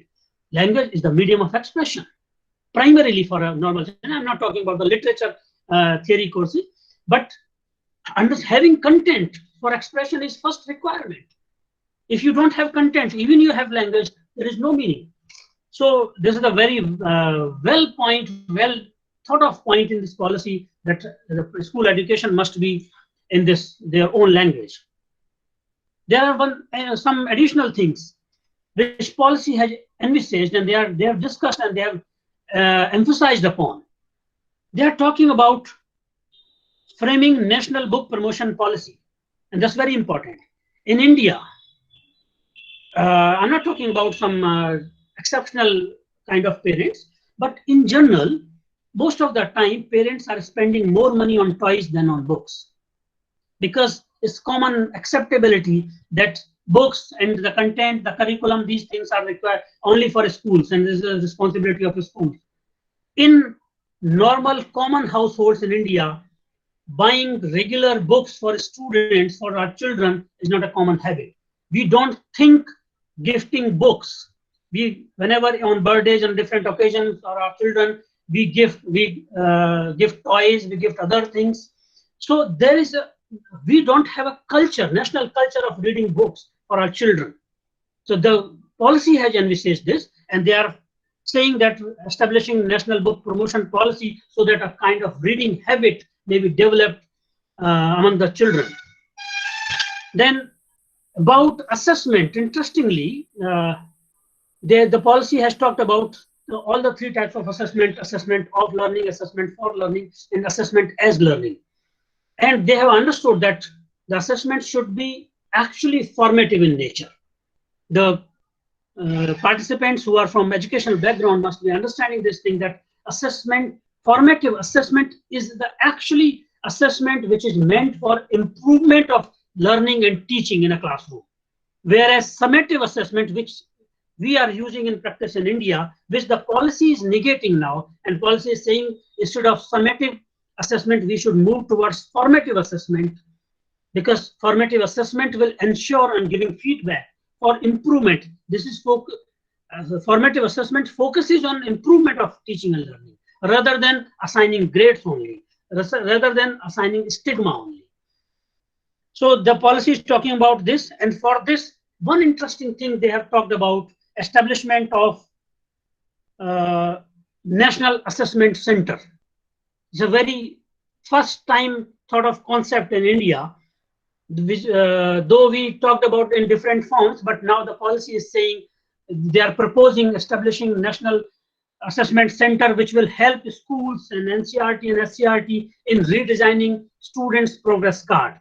That progress card, which will be actually an indicator of child's learning journey, and it will be including the children, about the development of a child all-round development, including all the three domains, not only cognitive development, which nowadays we have result cards which are basically focusing on cognitive development, but the policy is saying now the result cards of the students will be redesigned, and that will be indicating cognitive development, affective cognitive domain development, affective domain development, as well as psychomotor domain development. They have kept the 10th and 12th board intact, but the board examination will be redesigned, which will be reducing, which will be curtailing this culture of rote memorization and this culture of coaching centers. They have talked about national curriculum framework for school education, as well as national curriculum framework for teacher education in coming years. When they come in this section of school education, they've also talked about the preparation of teachers, because the quality of school education cannot be improved without improving the quality of teacher education. The teachers which are going to deal with, which are going to prepare, which are going to be prepared for these schools, and for the teacher education preparation for the schools, they have interestingly given a very nice idea which was invoked in different policy documents, but it was not, a hard step could not be taken, but now policy is clearly saying that stand-alone institutions will be shut down, and the only qualification to enter in a teaching profession will be 4-year integrated B.Ed. I will take 2 to 3 minutes about talking this document, and then I will conclude that about this 4-year integrated B.Ed, which the policy document is talking about. We must understand what policy is saying. Why I'm saying this? Because currently in India, there are different models of 4-year integrated B.Ed. Integrated teacher education models are there, and I say that there are 5 models. There are 2 types of integration which has been defined by UGC in its specification of degree document gazette. They say that 2 types of integration will be that one is with curtailment of time without lateral entry and exit. One is with curtailment of time without lateral entry and exit, and another model of integration is with curtailment of time without lateral entry and exit. The point is, even through NCTE, which is the statutory body, regulatory body for teacher education in India, even now, this time, presently, there are 2 legally recognized models of 4-year integrated of teacher education have been accepted by NCTE. One is in Appendix 13 of Regulation 2014, which talks about 4-year integrated BA, B.Ed and BSc B.Ed, which commonly we know as RI model. Another model of integration, which is also legally recognized and accepted by NCTE, though it has not been started yet, but the forms have been invited from different institutions, is Appendix 17 and 18, recently introduced by NCTE in Regulation 2014, which is ITEP, Integrated Teacher Education Program. The point is, when the policy document is talking about 4-year integrated B.Ed, which 4-year integrated program the document is talking about? Are they talking about Appendix 13 model of NCTE, which is totally established, running by different institutions, including some central universities, including our University, Central University of South Bihar, or they are talking about the newly introduced ITEP by NCTE in Appendix 17 and 18? And there are 2 different concepts, or they are talking about some new concept of 4-year integrated B.Ed. This is a valid question which should be taken care. As my take as a teacher educator, what I understood from this document, I found that the document is talking about that whosoever will be going through this 4-year integrated B.Ed will be entering after class 12th and must be having dual major. That I'm quoting one line from this document. This is from 15.5 para of this document about teacher education preparation, and they say, quote, the 4-year integrated B.Ed will be a dual major holistic bachelor's degree. And dual major, they are defining dual major in education as well as a specialized subjects such as language, history, music, mathematics, computer science, chemistry, economics, etc. Unquote. It means they are talking about the model of NCTE given in Appendix 13, which ensures that during 4-year integrated program of degree of BA, B.Ed or BSc B.Ed, the student must have input of content knowledge of graduation level, honors in one subject, or maybe in economics, maybe in history, maybe in mathematics, as well as knowledge, component knowledge of pedagogical, which comes from B.Ed. This further say about this in 5.23, page 22. They say that the 4-year integrated B.Ed will have knowledge content plus pedagogy plus student teaching, that is internship. It means they are talking about appendix 13 of NCT. This is the actually point of discussion which we understand, because if we follow the ITEP model recently given by NCT in appendix 17 and 18, that is not focusing on this first knowledge content of graduation. They are not talking about the dual major, whereas our new education policy, this National Education Policy 2020, is talking about dual majors in 4-year integrated. So it must be clear among the action takers or the institutions which model we are going to adopt in this coming times for teacher education department. They are further saying that in teacher education departments, the courses will be B.Ed, M.Ed, and PhD. They are mentioning these degrees. So kind of this confusion must be clear, that, and particularly this confusion clarity must come from the statutory body, from NCT, and they should be clear that which integrated program they are going to keep on, and which integrated program they are going to roll back in light of this NEP 2020. Thank you. This was all about which I had to say about school education and teacher preparation for school education. Thank you for your patient listening, and thank you, St. Albert Autonomous College team, for giving me this opportunity and having me here. Thank you very much. Thank you very much, Professor Kaushal Kishore sir. It was a wonderful sharing session from your part. I request you to stay in the panel itself. Once the panel members have their presentation, we will go for the question and answer session with the participants in case if they have some questions to ask. So now we are moving to the second panelist, and in between our Professor Dr. Gabriel Simon Tatil, the Director Internal Quality Assurance of Kerala University and the Professor in Department of Commerce, School of Commerce, have joined with us. Hearty welcome, sir. Professor Gabriel, sir. Hearty welcome. And now moving to the second panel member, it's Dr. Nisha Singh, ma'am. Who is the Deputy Director of the Center for Online Education, COE, of Indira Gandhi National Open University, New Delhi. And ma'am will be sharing with regard to the ICT, open educational resources and online education in the light of National Education Policy 2020. Over to you, ma'am. Dr. Nisha Singh, ma'am. Okay.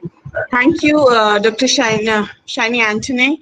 Thank you so much for inviting and giving this opportunity. In fact, I'll begin by sharing my contentment, my pride in sharing the platform with my former student, Professor Kaushal. So it's a pride moment for me.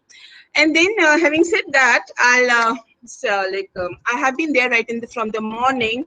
So dear respected Shri Muralidharan ji, Reverend Matthew G, Dr. Nelson Rogers G, Professor Jancy James Madam, then Professor Sridhar, Professor Katimani, Professor Gabriel Simon, Professor Harry, and many other dignitaries present here, and all the participants who are here spending their time to listen to us.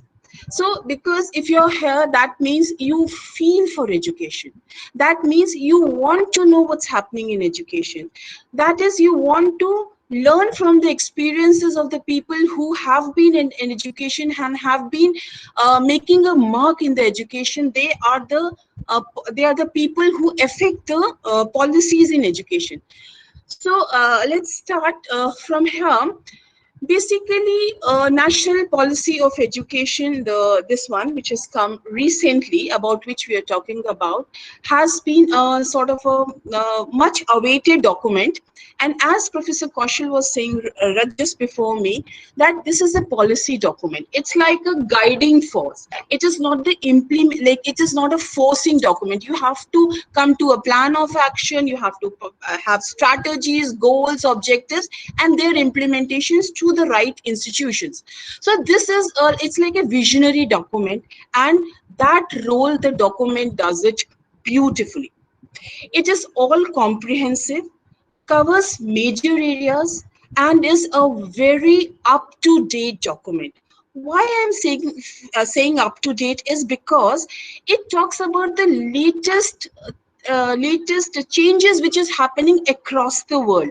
It talks about the how do we respond to the pandemic situation. So that pandemic and epidemic situations and this kind of a situation which we are forced into since the beginning of this year has been addressed in this document. So that is why I say it's a very futuristic document. Having said that, there are so many things, as Professor Kaushal was saying, Professor Jayasri ma'am was saying, and the other dignitaries, the platform, the speakers here were saying that there are so many things which are addressed, that like the language issues, which should be like it should be in mother tongue. Because if you just sit for a moment and then introspect, the most beautiful of the emotions, the most beautiful of the words come in your mother tongue. So that mother tongue is so powerful, and that has been addressed here. Similarly, all other major issues like there should be resource centers and many other issues which other panelists have been talking about, other speakers have been talking about. Let me come straight to the point where on which I have to deliberate is technology. And then the policy document says that technology is all pervasive. It is not in one domain where we'll have input of technology. It is in teaching and learning. It is in assessment. Everywhere there has to be technology. There is a use of technology, and the role of technology is it's like everywhere. It's all pervasive.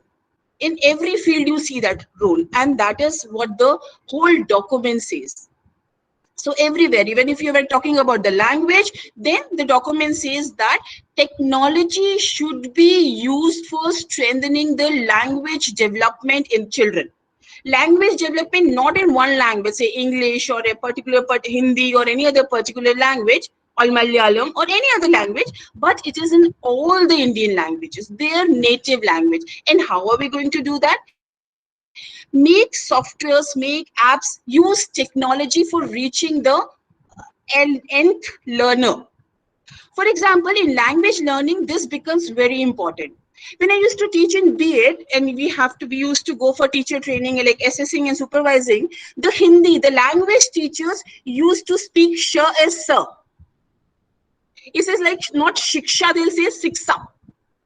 And that is not the right language. In the language, pronunciation, speaking is an essential skill. So how do we inculcate the right kind of a pronunciation in children? You can use technology. The teacher, what happens earlier, it used to be teacher used to come to the class, have that pronunciation, give a drill of pronunciation, but after that there was no support. If it was fortunate that the children were coming from educated circle and that they were getting that kind of a drill at home also, but for what about the other group or other children when that kind of a support was not available at home? So now the technology, the teachers can make small apps or small videos or small audio content and give the right kind of a pronunciation, and that kind of a drill can be extended to home also. The other this is like reaching the learners. The other way assessing the learners will be like you can ask the learners to record a small audios and then send it to the teachers if they're at a distance, or whenever they want some kind of intervention from the teachers, whether the pronunciation was right or not. The concept of language labs. So this is a big step in language learning, use of technology. Similarly, you have so many apps. Suppose I've been given an assignment to go to a state, say 6 months assignment to work in the state of Gujarat, but I don't know Gujarati. How will I manage? I need some. Of course, in my higher education institutions, English will do, Hindi will do to a certain extent. But what about my other aspects? Or a simple, because in a higher education level, you have to interact in the local language also. So I have so much of technology apps to help, like Duolingo is there, Bolo app is there. So these apps help you in building your capacity for interaction, for reaching the learners, with the connecting with the other with others. So technology has got great role in language learning as well. And for that, having realized that the policy says that we should have a NETF, National Educational Technology Forums, a body which will look into the demands of the society. It will look into the demands as to how the things should be done. So like they will be looking after the research aspect, they'll be looking after the developmental aspects, they'll be looking after suggesting, giving the governments and the institutions some support. And the policy defines the functions being that provide independent, evidence-based. See, right here they're saying that it will not be arbitrary because the social media says so, because somebody thinks so, okay, fine, this will help, but it will be evidence-based, very scientific, research-based, evidence-based advice to the central and the state governments agencies for technology-based interventions. Then build intellectual and institutional capacities in educational technology. So it is individual as well. So the multi-pronged approach you can see, as they have been talking about the multidisciplinary approach in the rest of the, wherever we're talking about the school education and the higher education, they're also talking about the multi-pronged approach for the permeation of the technology, because technology has been realized as something, a tool. Please, it is only a tool, it is not the end. It is a tool to achieve the GR. It is a tool to make education effective.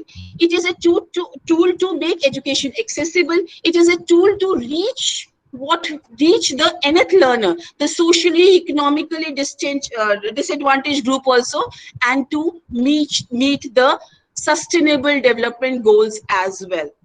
It gives envision it one of the roles is envision strategic thrust areas in this domain. So it is a like little generic, so that a lot of things can be done under this particular function.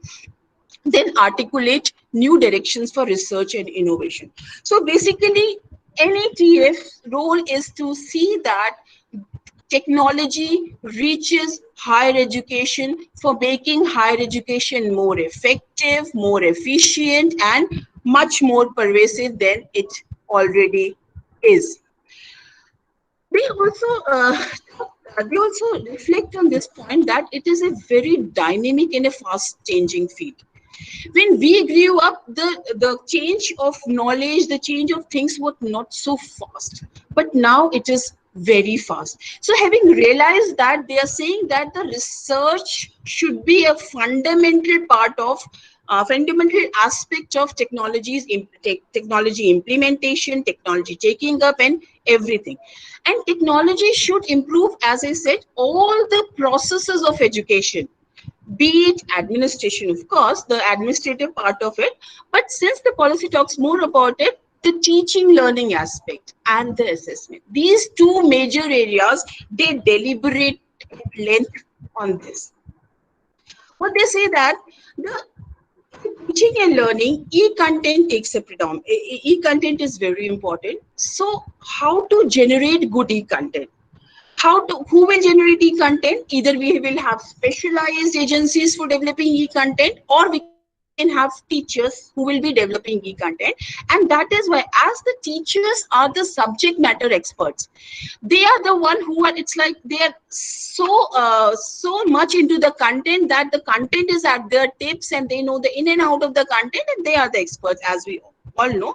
So let them be involved in e-content generation and building their capacity for that. So building the capacity for generation of e-content, for maintain use of e-content, and using it for making teaching learning more effective. So that is what the focus is, and that e-content should be made available to everyone. It is like, as we said, that it should be open. It should be for everyone to have an access to. They are nowhere there, there's a thing of that it will only be available to a particular section or to it is for everyone. And that is why even in the use of softwares, the technology, they have specifically said that the technology which should be promoted, which should be used by the state governments or the central government, should be open. That is lot of emphasis on the openness of the softwares, education softwares, and the openness of the resources as well. So these resources, so that is why the price barrier, that is the cost, will not be a deterrent for anybody to use the technology in higher education. Similarly, the technology should also be available in all the Indian languages. Like mostly what happens is when we go and look for education resources, as we say in the open education resources, which are the freely available educational resources promoted by the governments all over the world, and especially with our government also. So they should be made available to everyone. Let people be aware of them, let them use it. And there's a commitment by the government of India. If you go to all the digital initiatives by taken up by the MHRD, there is, you see, FOSS, free and open source software. The initiative of NPTEL, the resources on NPTEL are available as an OER under the license CC by NC by SA. That is, all the people can use the material of NPTEL. They just have to acknowledge, they have to use it for non-commercial purpose, and then they have to share alike. That is, if they are using it, modifying it, then they have to share with the world under the same. So that philosophy is also seen here when they are saying that it is should be available to everyone in all the languages. What happens is, in most of the cases, it is available in English or maybe Hindi, and then regional languages also. But they are again saying that it should be made available in all the Indian languages. When when they are promoting the use of mother tongue, then it should be made available to everyone across. Then they're also focusing on the teacher professional development, both at the higher education in technology, both at the higher education and at the school education. So whenever they are talking of the technology, it is with respect to all the levels. They are not categorizing that it will be for the school education or for the higher education. It is for all the education. Also, the areas research and evidence and like using that should be in all the areas like artificial intelligence, machine learning, because this is the future. So artificial intelligence should be more and more accommodated in education, so the repetitive tasks can be done through the AI. So that has to be done in a phased, in a slow progressive manner.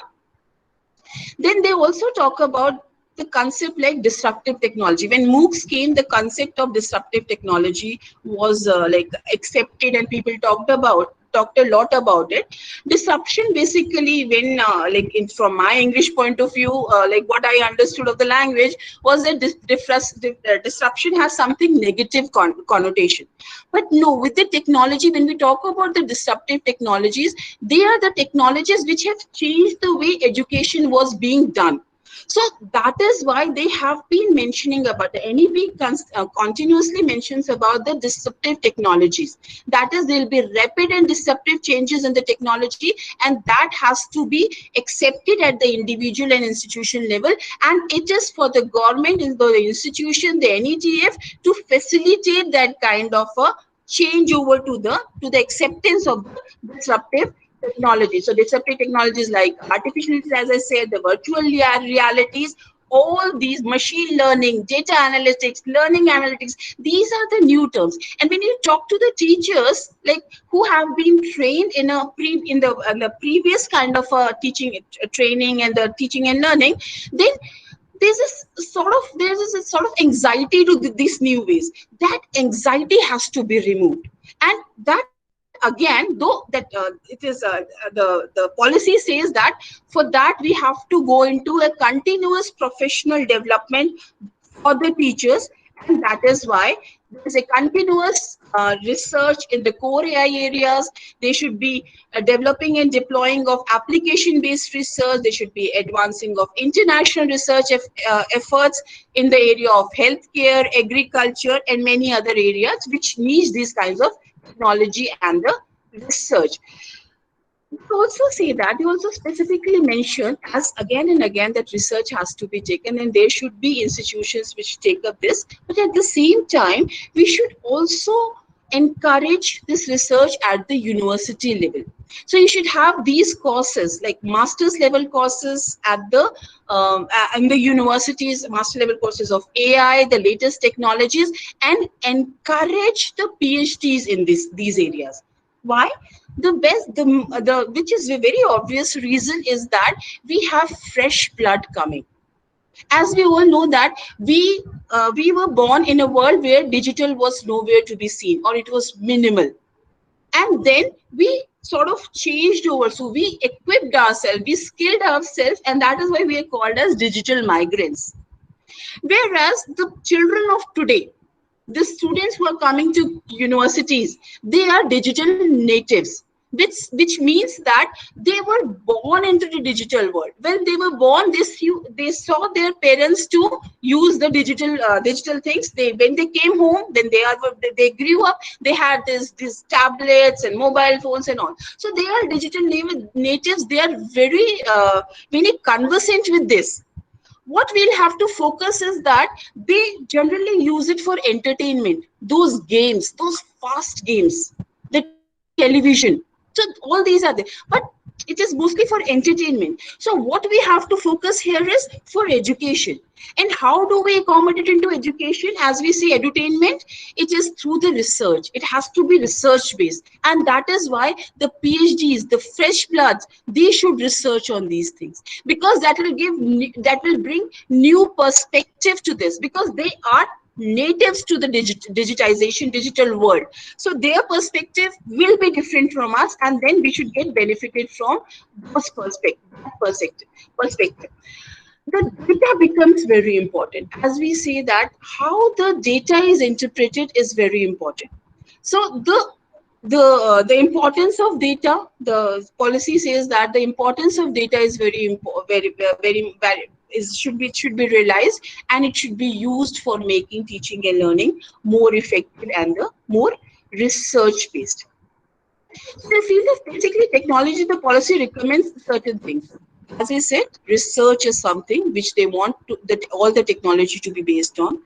They talk about these researches should be taken, how effective the teaching and learning will be with the use of technology, to be taken up by some pilot studies by some premier institutions, some pioneering institutions like NCRT, NETF, CIT, NIOS, IGNU, the IITs, which are into online education, which are into digital use of education. So they should have some pilot studies to find out as to how the technology should be integrated for the best use of in the teaching learning, and how dynamic it should be, how flexible it should be. If we say that, okay, fine, these are the tools and these should be used, we are restricting. We are restricting the creativity of a teacher. So for that, we have to, at the same time, we could give them guidelines also as to this way you can integrate, but at the same time you have to be flexible, and that flexibility can always be determined or can be done in light of the pilot studies for online education. Then the digital infrastructure. As we say that it cannot be the ICT, the digitization, the digital empowerment cannot be done if we do not have digital infrastructure. So promoting low cost digital infrastructure for learners, having good digital infrastructures for institutions so that they can use it for betterment of the educational processes, educational situation, education system. So that system has to be open. Like, for example, rather than focusing on the proprietary softwares, trying to build or make the user interface of the free and open source software more friendly. What happens is the proprietary softwares have an easy interface. They give everything as a package. So the customers or the consumers, they go in for that. Whereas for the open softwares, the user interface is little difficult for a common person, for a teacher. So we have to invest on that, so that that is much more open, that is much more easy to it. And then interoperability from one system to another. As we have, whenever we go for e-content, we say that it should be a SCORM package that can be used across the learning management system. So not making it for one and making it one a learning management system and making it exclusive, it should be so that it is interoperable. So these are the things which we must focus on. The policy says that we must focus on this digital infrastructure at the government level, at the institution level, and obviously the National Education Technology Forum will guide us into that. Then online teaching platform should be there. In most of, because we were caught in this pandemic situation that where everybody had to like resort to online teaching and learning, which we say that it's an emergency response to an emergency situation. It is remote teaching. We are only trying to replicate the face-to-face model by a virtual model because we cannot go out and we were in the lockdown. But this online education is much more than that. Online education says that there should not be an overemphasis on this face-to-face or the synchronous, which we are doing through the virtual tools. There has to be a blend of the asynchronous, means give them some activities which they can do at anytime within a week or whatever time you have defined, but not at 10 o'clock on 11th of August. They can do it at night at 10. So that saves on the bandwidth also. That saves on the internet pressure also, because now if we are all going on that, we'll have to strengthen that also. And I'll just like to mention here that's an international organization, ITF, which sort of assesses the infrastructure of the countries across the world. And it says that by the end of 2019, around more than 53.6% of the world population had access to internet. So this gives us two ideas as to, one is that more than 50% of the world population has access to internet and it is growing. So that's a positive sign. The other is that we should invest into that, and we should try to use a blend of the bandwidth intensive and the less bandwidth intensive technologies. So that has to be understood. But the teachers who are designing the course, the policy makers, the people who are in the administration, they will have to understand these connotations. They will have to understand these nuances of the online teaching and learning. If they don't know that, then this is what is happening is everybody into is doing Zoom, WebEx, Blue Jeans, Meet, and everybody is into that. And that is why we see that there's a lot of, so use technology, have like in online teaching, have something which they read as asynchronous and then come into synchronous. So all these things have to be, the policy guides us that please have online teaching platform, use tools to make the best use of it.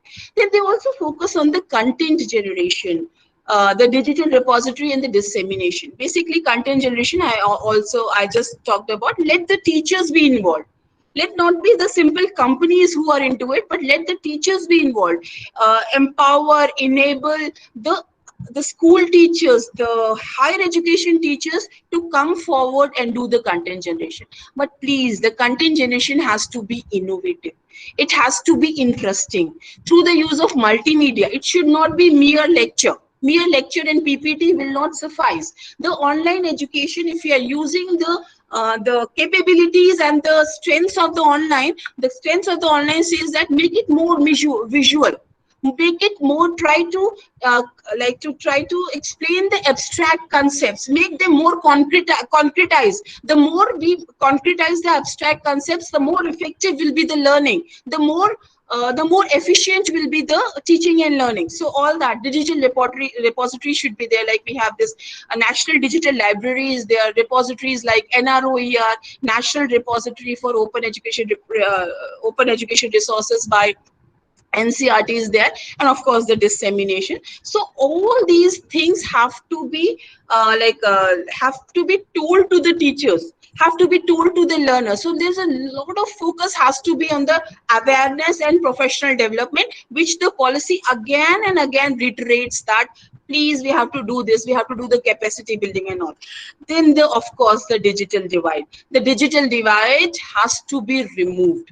Remove the, like, I cannot say it's like not a magic wand that one day I'll say, okay, fine, do away with the digital divide. No, it has to be done in a progressive manner, and it has to be fast, no, accelerated. So how we can do it? There should be some kind of a like, you can have a high cost same device and a low cost model of it, and let the institutions, let the government provide that infrastructure for the have-nots or the people who cannot afford it. So that intervention at the institution level has to be done proactively. Virtual labs have also emphasize that virtual lab is an initiative by Government of India at present also, and that should be promoted. More and more institutions should come forward and use it, the virtual labs. Then of course, I've been talking about the training and incentives to the teachers should be there.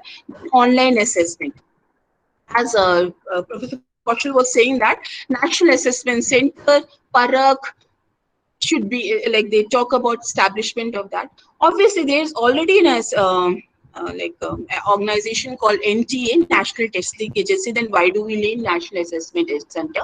The focus, the policy says that, or the meaning comes here is this National Testing Agency is basically implementation thing. It is taking the test, it is taking the online test for SWAYAM and other courses, the many, but National Assessment Center will be a center which will take a visionary view to it. Like, I'll just like to mention here is that there is an overemphasis in our education system on paper and pen assessment. What is happening right now? Students are writing in that open book exam, they are scanning and uploading. Paper and pen. Whenever we talk about online education, there are many other ways we can assess the learning of the learners, and we have to be little open about it. And the policy says that. Policy says that we have to be open to assess the learning through many other tools, like portfolios is there. We can assess learner by portfolio, and portfolio shows the progressive development of the learner. So we know, as we used to say, when I used to teach BA classes, we used to say that some students were good teachers right at the first day. Like Kaushal was a very good teacher. So Professor Kaushal was a good teacher. So, but then there are students who were not good teacher, but during that 1 year, they have really transformed into a good teacher. So that portfolio will be a record of that.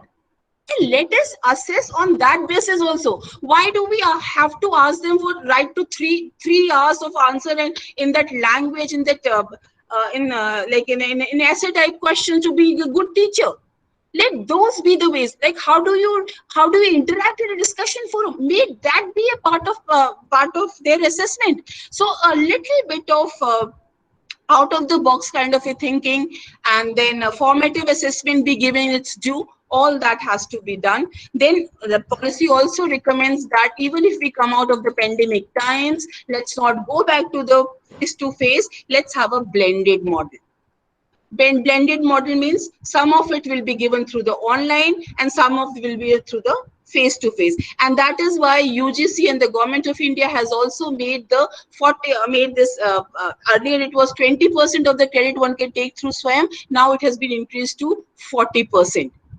This is all a way of, and the policy reiterates that, says is again and again that let's go in for blended mode of teaching and learning. Then of course laying down the standards, how it should be. And it also talks about creating a center for dedicated center for having access to, for developing, for guiding everybody into world-class digital infrastructure, how the content capacity. So there will be a dedicated center which will be overall in a comprehensive manner thinking about these things and guiding the other places. So basically, I've taken a lot of time. I'll come back again back to it, just to reiterate again that education can be benefited by technology, and technology is benefited by education.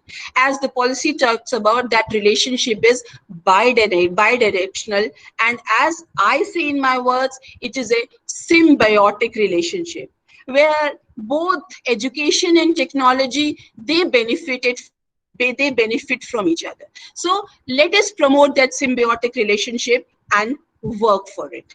Thank you. Thank you very much, Dr. Nisha ma'am. Now we move to the third panel member, Professor Gabriel Simon Tattil, who serves as the Director of Internal Quality Assurance Cell of Kerala University and a professor in School of Commerce, and a great mentor with regard to the internal quality assurance for St. Albert's College Autonomous. And he is serving us, I mean, he is guiding us, basically. He's guiding us from the last 4 years, from 2016 onwards, with regard to the various training programs with regard to the internal quality assurance, as well as the teacher education. And on behalf of St. Albert's College Autonomous and on behalf of St. Paul's College, who is associating with us for this program, I cordially welcome our beloved learned professor, Dr. Gabriel Simon Tattil, to deliver the session. Hearty welcome, sir. Okay, thank you, Mr. Shine. And very good morning, or rather good afternoon, to all the participants. At the outset, I thank St. Albert's College for having given me this opportunity to address you all on a very crucial topic of the national education policy. All the distinguished guests, we have Professor Jancy James, we have my co-panelist, Professor Nisha, Mr. Kaushal Kishore, and all others. Hopeful that we'll have more and more of deliberations on the new education policy. Now, my task is to shed some light on higher education, the school education, the early childhood education, and aspects of linkage in terms of technology have already been covered. Now, the National Education Policy is a very comprehensive document which talks about several aspects of education.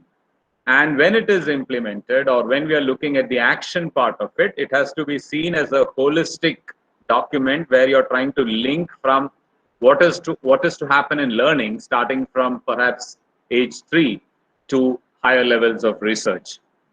Now, when I'm confining to higher education, I would just stress a few points because the document inputs are, I think, always already there with you.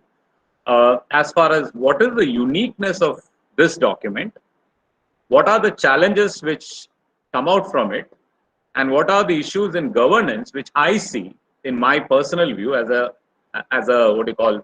stakeholder in the higher education sector. I'm just sharing some of my thoughts on that. Now, the earlier policy that we had was perhaps around 34 years old.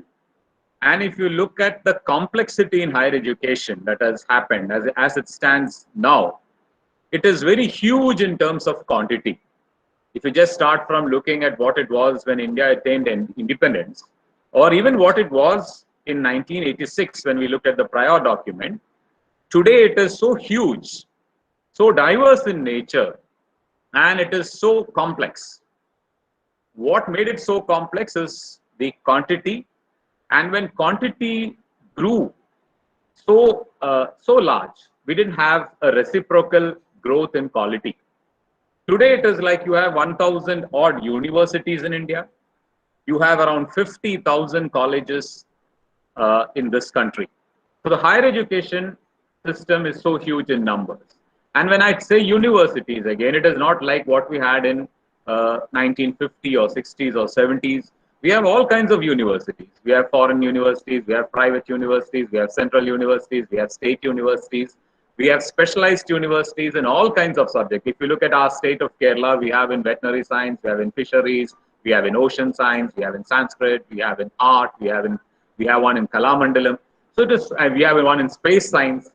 So universities have become specialized universities, central universities, state universities, deemed to be universities, and we have 1,000 such universities. Again, when it comes to colleges, you have colleges which are autonomous, colleges which are government-aided private colleges, colleges which are self-financing colleges, colleges which are professional colleges, so on and so forth. Now, this being the situation, when we permitted all of these institutions in a very complex dynamic environment to coexist, there came a whole issue of the holistic, integrated, comprehensive development which we were looking for. Now, when we are discussing this, I remember in Kerala, myself participating in a Kerala Higher Education Council forum like this, where we are discussing an education policy and what we should do around 25 years back. That was in 1995, 96, somewhere, if my memory is right. That was a point of time when we started saying that universities need not always be a confluence of all disciplines. So instead of having the entire concept of universalization of specializations, let us look at health science to be separate. So we need to have a university for health science. Let us look at engineering to be separate. So we have the technology university, agriculture to be separate. Then you have your medicine going separate, even languages going separate, and all specialized universities, space science, atomic energy, all those being specialized. Then what was left with the conventional universities, because I come from a very old university, which was there even before UGC came or even before this initial policy thinking after the post-independence came. What was left with arts and science? And then you do your arts and science degree in humanities and general science and go on in that form. Now, looking at that perspective, we had lots of compromises on quality, and we started visualizing a new phenomenon, and which I think is what has come out as a document in the new education policy.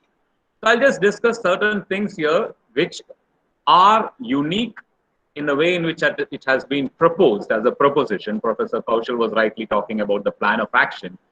But I believe there must be a thinking on the plan of action. Although this is a policy, you need to have a thinking on the strategized plan of action on how you believe this can be executed. So there on that line, certain elements which I would like to quote as unique in this policy as far as higher education is concerned is, number one is integration. We are talking about an integrative, holistic mode for development. An integrated, holistic mode where we can look at integrating between disciplines, integrating among disciplines, and making your knowledge more comprehensive and capable of action. So integrated, holistic approach is one that you have. The second one, the second key unique factor is flexibility, which we have learned a lot from global experience. That means once I enter a graduation, maybe if I have to drop after 1 year and I want to work for another 1 or 2 years and again come back, what option do you have currently? And that has been addressed here. That means you can have a 4-year graduation program, a bachelor's degree, where maybe you do in the first year one part of it and you earn a certificate with an exit option. Then I can work somewhere and come back and do the second year part and gain a diploma, finish the third year part and have a degree, and I can also move into the level of a multidisciplinary advanced degree, which is a 4-year program. So flexibility is an integral part of what has been talked about in your graduation or in your bachelor's degree.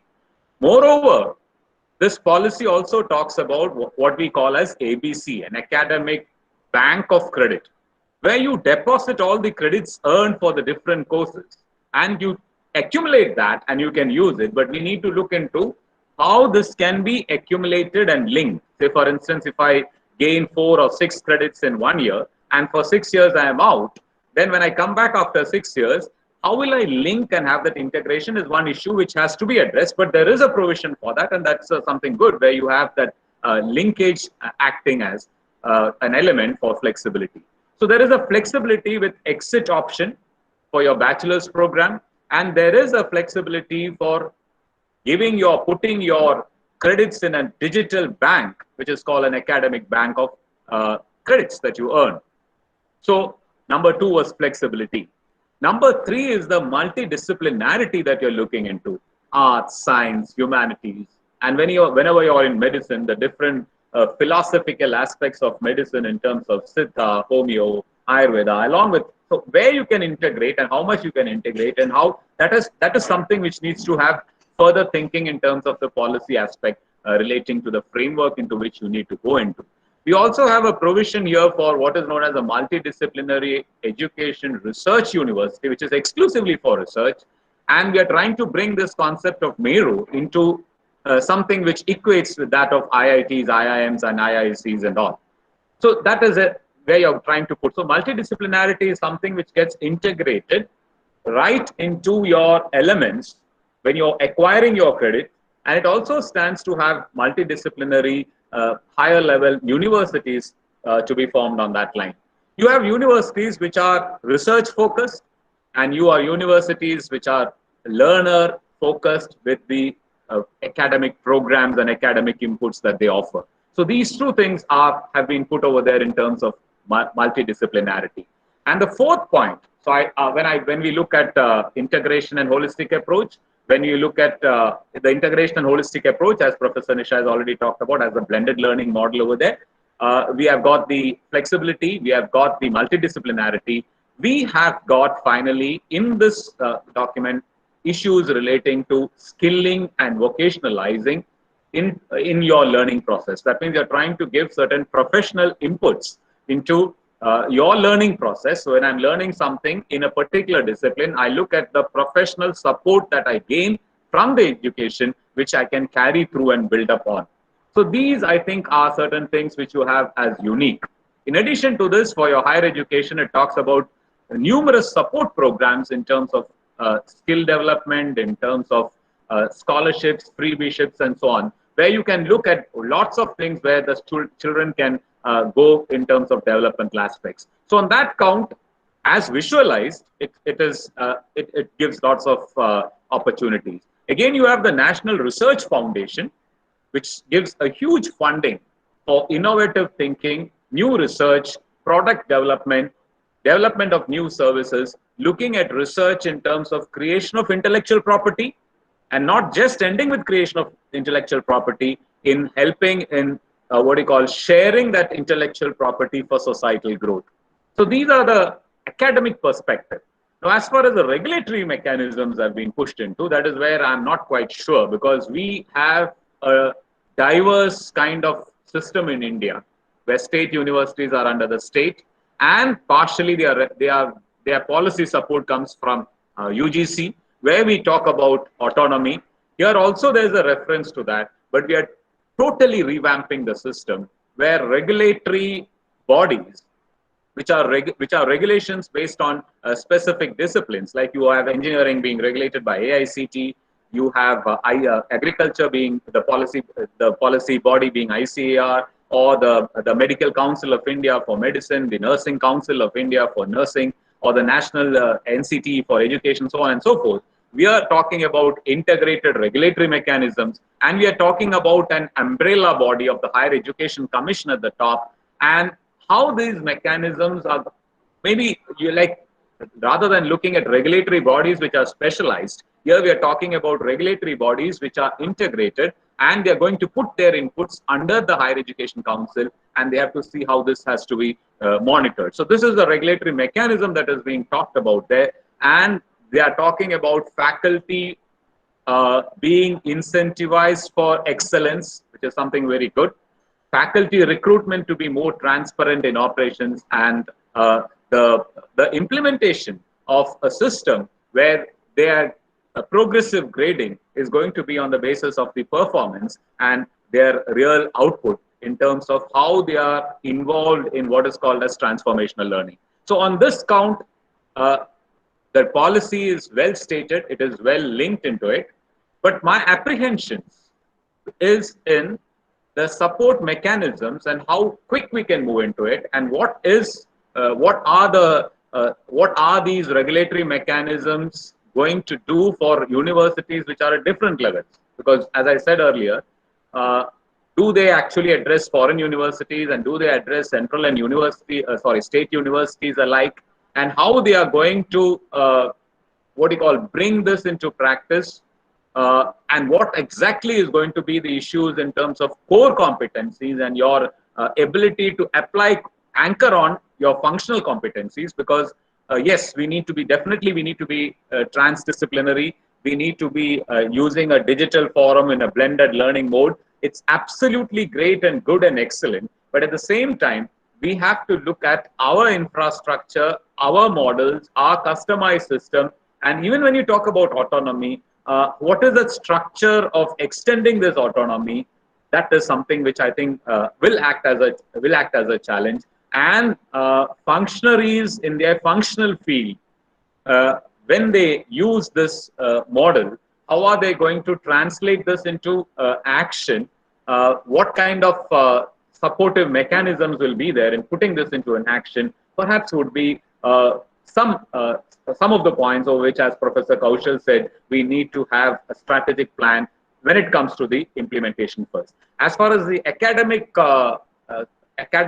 content and the academic issues are concerned in terms of holistic development and in terms of skilling, I think these are giving us vital inputs. So I think policy wise, content wise, it has got its own richness. Regulatory mechanism wise, and carrying it out further requires what we call serious thinking into the plan of action. Again, we are talking about making all the colleges as degree granting colleges. So when they go as degree granting colleges, what is the kind of assessment and accreditation framework that we'll need for that? We are linking it into the assessment and accreditation framework. Currently, we have NAC. We are talking about a different framework here. We are talking about another National Accreditation Council, which is going to look into that. And how exactly are we trying to look at these colleges, which are going to be standalone colleges, in terms of their regulatory mechanisms, and how they have to look into, or they have to be kept at the desired levels of quality. So these are some issues over which I think the plan of action subsequently has to address and more strongly involved in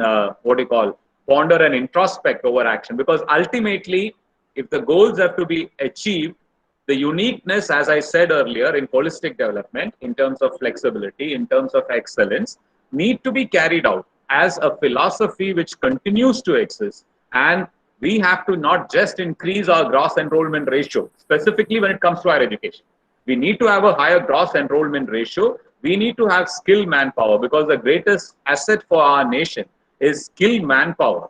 If you have earlier we used to look at our population to be a burden because we have 130 mouths to feed. Rather than looking at 120 crore mouths to feed, if you have a policy document which is going to transform them into empowered people with skills, with competencies, with capabilities, as is envisaged in this policy, then we are going to create 130 crore brains who are going to transform India and take it into new heights. So I wish the action part, the governance part will have a lot of wisdom to come in terms of internalizing the policy, giving it strength, giving it life, and giving it meaningful transformation into a path where we all involve, where we all get the right inputs. We look at the diversity of this nation. We look at the kind of development that we need.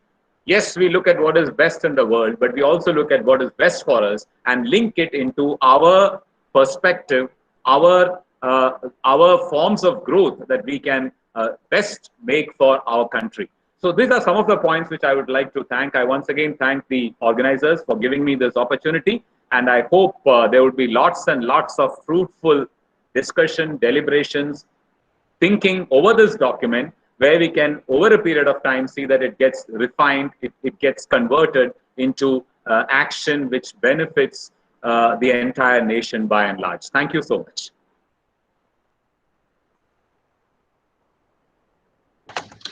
Thank you very much, Professor Gabriel Simon Tettel, sir. It's nice to hear your views. I believe that it is a really informative session for all the participants. Thank you very much, sir. Thank you. Thank you. Moving to the next panelist, I've learned Professor Harry Cletus, the former principal of St. Albert's College Autonomous and a NAC peer team member. I request Professor Harry Cletus to speak on accreditation and vocational skills proposed in the NEP 2020. Over to you, sir.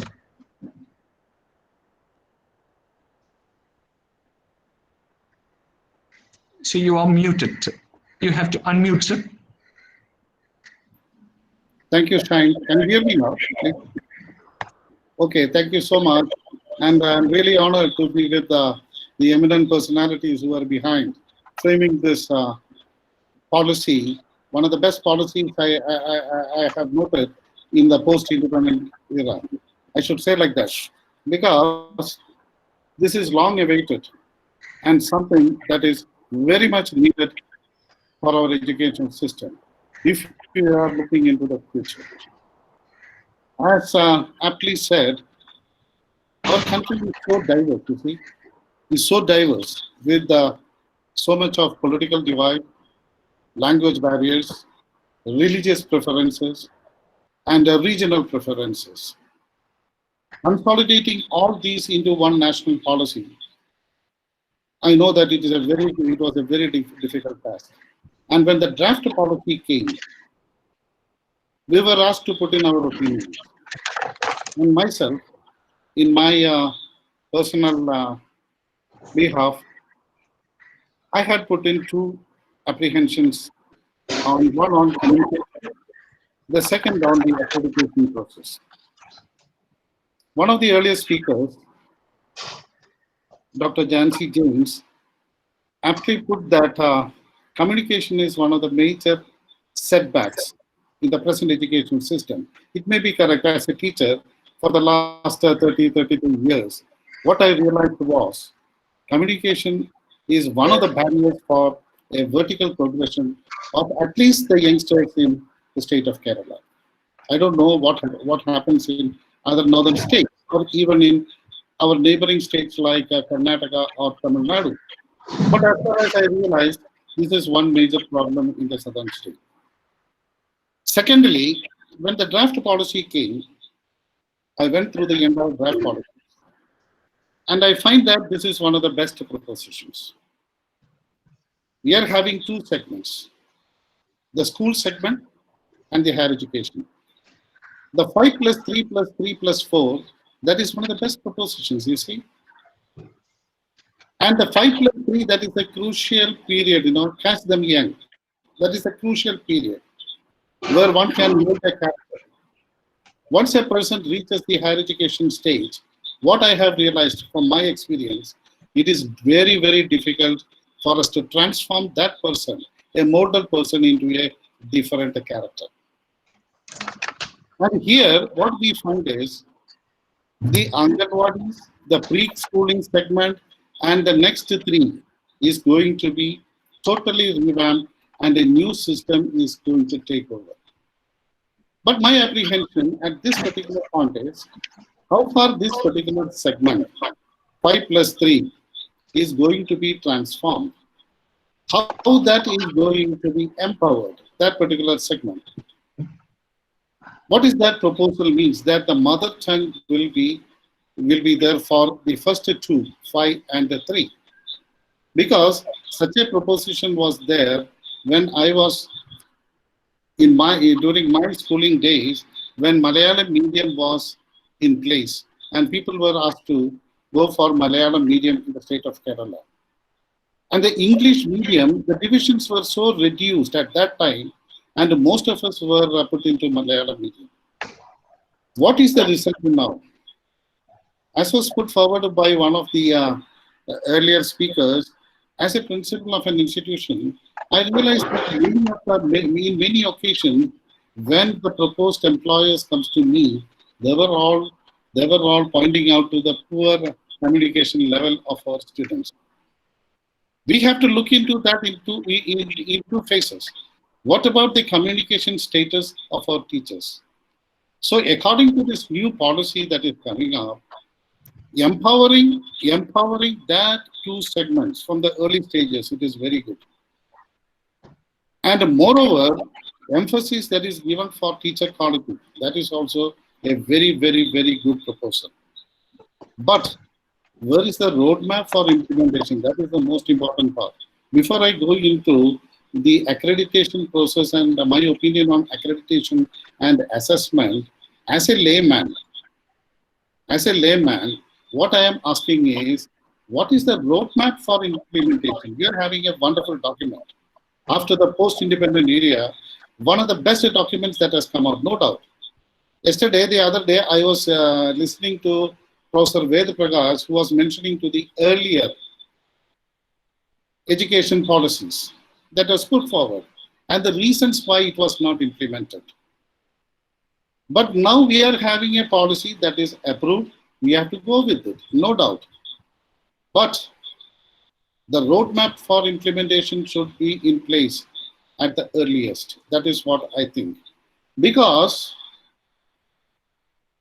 when it comes to the different stages, what we have to ensure is a continuity in the process. That is one thing which we require.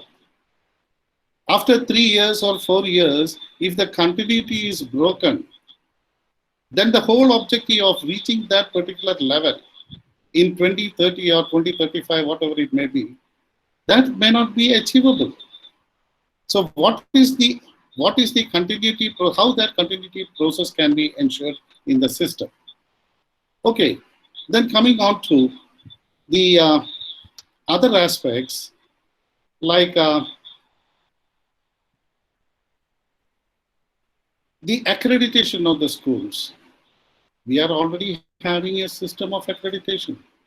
And even more, suppose you look into the other aspects of the present policy, we can see many of the good aspects that is included are already in place. And all these are consolidated now into a good structure. And this is the outcome. So what we are going to do with this policy, as far as the language is concerned, as far as empowering the human resources that are needed from the early child care stages, what are the changes that are proposed for the infrastructure, all these has to be looked into. And there should be a clear-cut, log-framed mechanism for that. Otherwise, what I feel is, in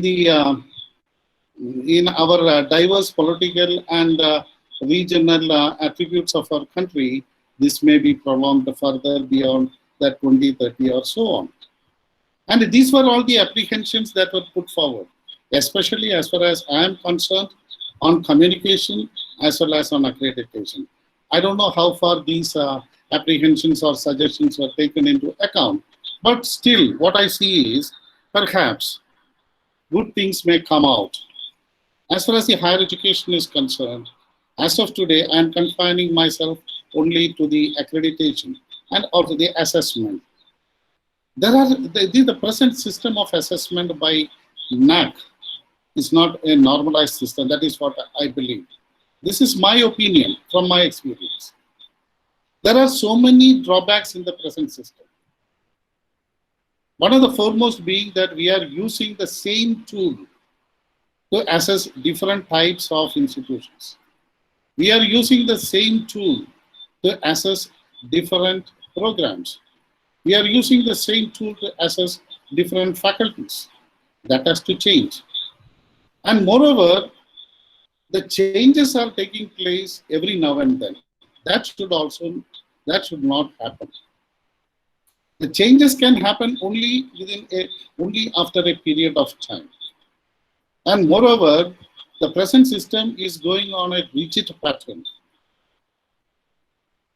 And most of the matrices that are given in the present system are totally unbalanced. So what that is required in the present document, what I feel is, there should be clear-cut monitoring systems.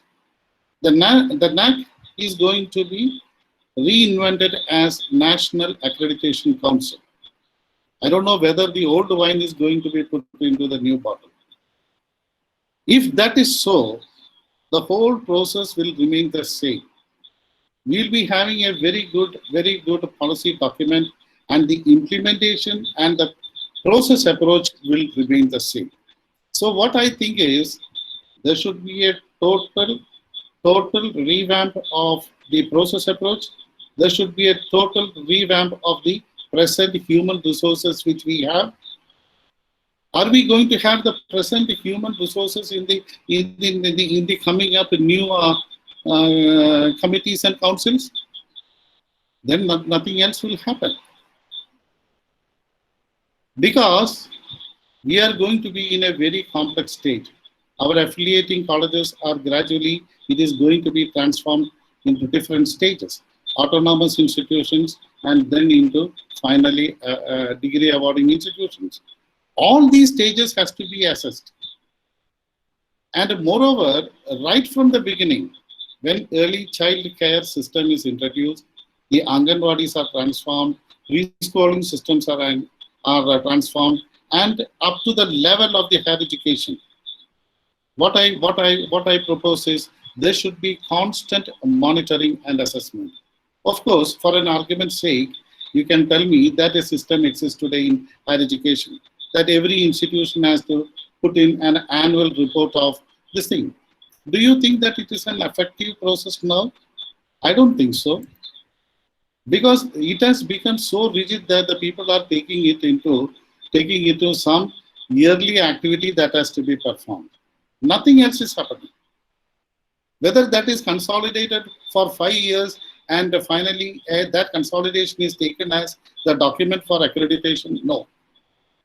The present system has put up certain benchmarks, and the institutions, even universities, I know, even universities, I had gone to many universities, they are all focusing on to certain benchmarks. What I feel is that accreditation system, the core values should be there, core areas should be there, and the institution should be given flexibility in moving within that core areas, and that should be assessed by a proper system. Now changes are being brought for the sake of changes. So the new policy, when the new policy comes over, we are having a wonderful system that is in front. So what we require is the process has to be refined so that the policy can be stage by stage implemented in a smooth manner. How far that is going to take place? Because we have to wait and see. There is no point in going for the technicalities of this policy document now and then. What I suggest is, in the next stage, as the University Grants Commission has already sent a circular to all the institutions, that you should organize webinars and seminars on this and try to form a consensus. It is well and good. But in the next stage, what you have to do is, you try to form a consensus on the implementation, the roadmap to implementation, and the process approach that is required for the purpose in the right manner. Otherwise, after a period of time, what we will find is, we will see that we have not reached anywhere at all. Such things should not happen. Then, the another thing that is coming up, especially in many of the states, of course in the state of Kerala also, the state accreditation councils are also coming up. And in the new education policy, it is stated that the state regulatory mechanism should also be in place, and the state regulatory mechanism also should come together and go for the assessment process. But how far in a country, in a diverse nation like India, where we are having strong political divide, strong religious and language barriers, how that is going to be possible to a certain extent, we have to wait and see. I am an optimistic person. I am keeping an open mind that things will come up. But my suggestion is, instead of having 2 or 3 different mechanisms for assessment and accreditation, let there be a blended version. The state and the national councils should come together with a blended version, and they should go for a proper assessment method, and a grading pattern should evolve. And the gaps or vacuums that are in this particular process that exists today, like the non-existent of curriculum assessment. We are talking about an academic process without much importance to curriculum. Now, autonomous institutions, what happens is they are competing for commercialization, in the field of commercialization. How far the new courses are introduced? No. Especially in the state of Kerala, or even to a larger extent in Tamil Nadu. Where are the national courses? How many nationally important courses are started in autonomous institutions?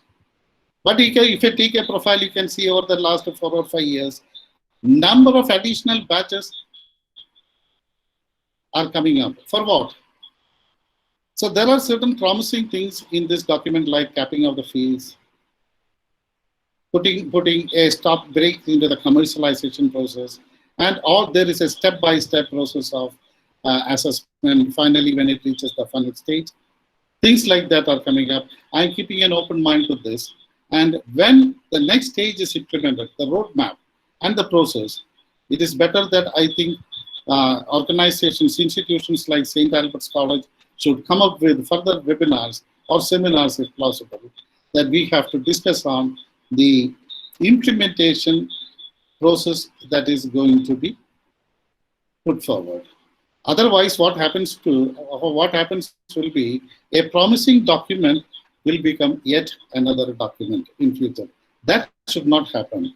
This perhaps is the last time where we get an opportunity for change. Thank you so much, Ryan. Thank you very much, Learned Professor Harry Cletus, sir. It was a wonderful insight, as well as you have shared a very good roadmap for the further things with regard to my office also. We believe that we will have further roundtable conferences where we could identify some of the key points that you have shared, and the roadmaps could be chalked out, and we could share the same document with the concerned authorities, maybe with the Higher Education Council, as well as the MHRD, now the MOE, Ministry of Education. And moving to the Q&A, there is some questions in the chat box. We will discuss the chat box. I mean, we will share the questions in the chat box at first, and later we will open up for the discussion to the participants.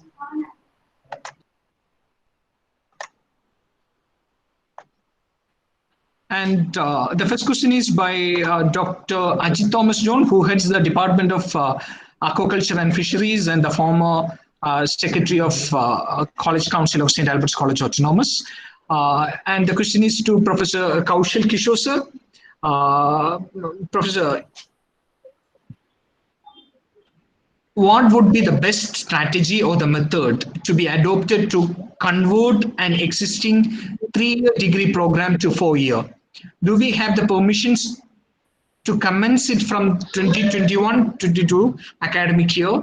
Are there any specific guidelines or what?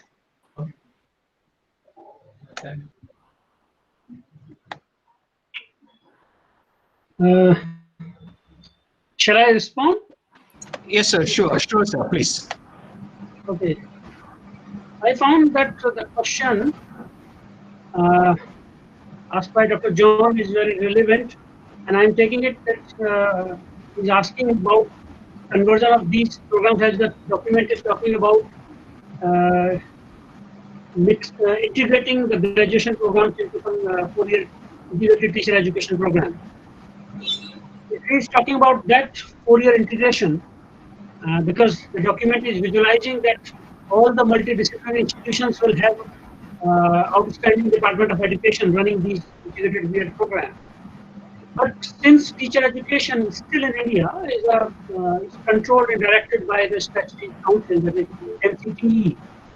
So unless there is a notification, there is a guideline, or there is a clarification regarding this recognition issue and from the statutory body, the colleges should wait.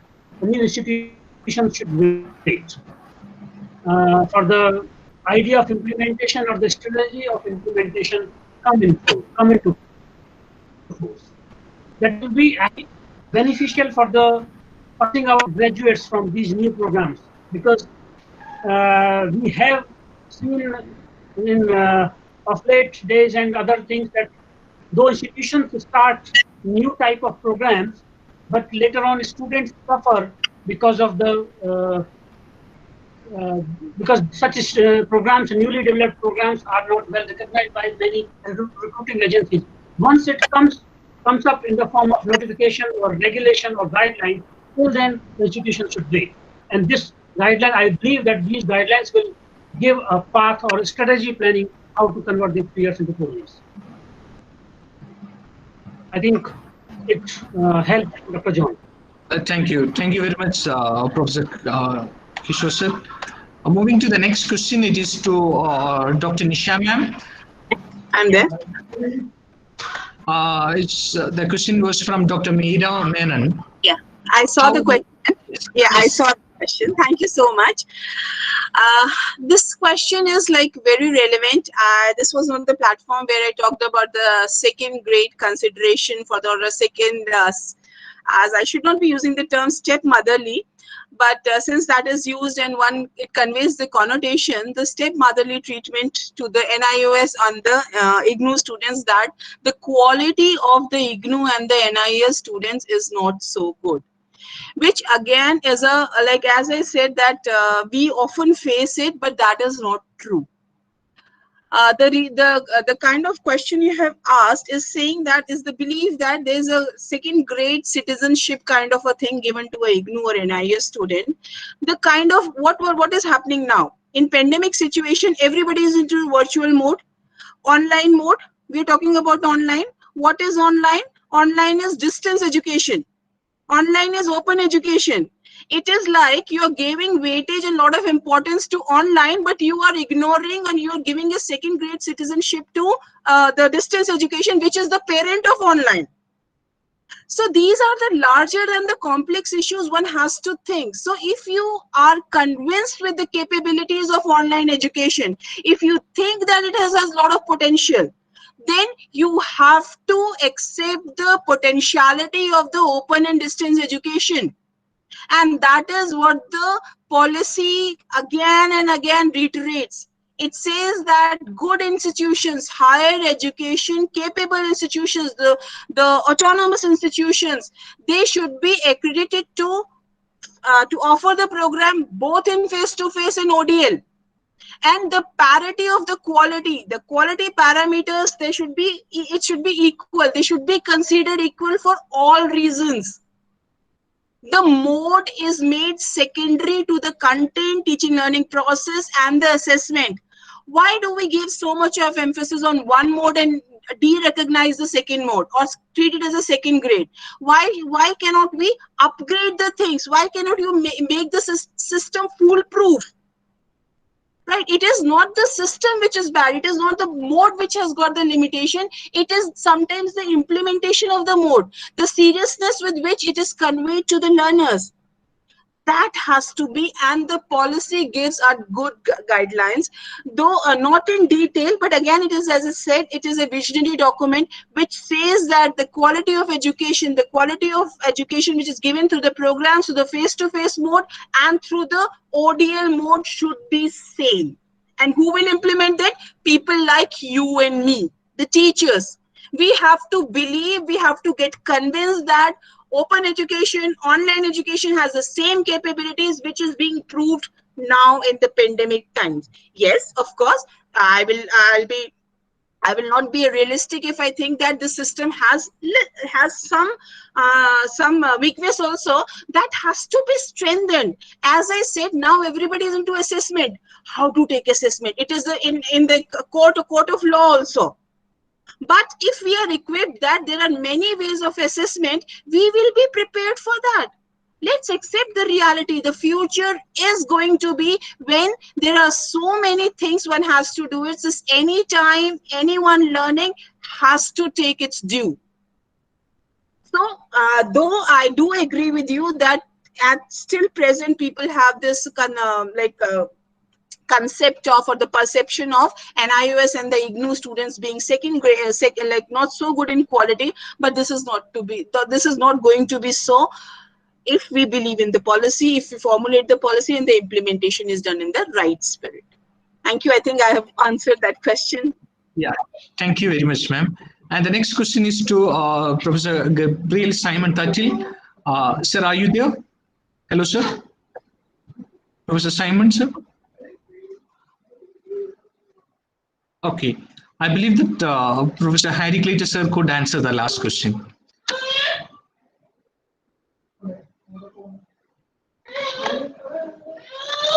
Can you repeat the question, please? Yes, sir. Yes, sir. Is it possible for students to earn credits from multiple courses offered by different institutions, or can they only earn credits from the courses offered by the parent institution? It's regarding that ABC answer. You mean the transfer of credits? Yes. Let me put it in this way. Yeah, that's a proposal of having a credit bank. That is one of the good propositions.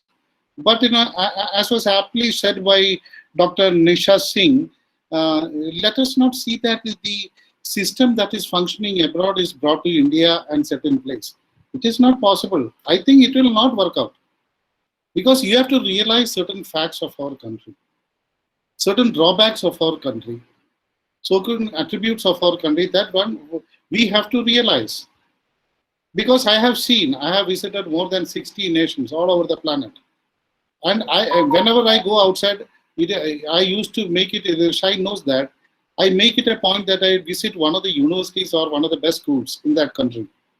What I have seen is, there, the first segment that is proposed in this one, what do you call 5+3, that is the crucial segment, where qualified personnel are there for the purpose. You see? But stage by stage, Shine, again, you please repeat that question. What you are asking? Sir, regarding that assessment. Yeah, so it's not regarding assessment, it's regarding the credits, sir. Credits. Oh, the credits, that is it. Yeah. When you move on with such stages, what happens is, when you think about a credit transfer system that is in place outside, the same thing may not be possible in India. But it has to be made possible. This proposition and the policy is very good. But when it comes to assessment of such institutions, will the institutions accept these credits one another? From one institution to another? I was coordinating Indira Gandhi National Open University for 16 years. And I know that there is a credit transfer system in IGNOU. Still, there are some universities in India where credit transfer is possible. But these are not new things that is coming up, but a good system that has to be implemented in the proper manner. We should be having proper guidelines. So what will be the memorandum about understanding between the different institutions, different type of institutions? Or all these institutions are going to come under one umbrella? These are the things, when this proposal, when this good document has come out, these were the things which we, as a layman, expecting. Now we are going to discuss for another 10 years what is going to happen. And this is exactly what has happened in the 1986 document. You know how many years we discussed? I was also a part of that. I was also a part of that in a very small segment. Years together we discussed, nothing happened. It was sheerly a waste of time. That should not happen now. We are having one of the best tools in hand for our system, and we have to use it that properly. And as far as academic credit transfer system, I am having my own apprehensions. Unless the authorities who frame you make out a framework for this implementation roadmap, they should come out with solid proposals how this can be worked out. Otherwise, I don't think so it is feasible.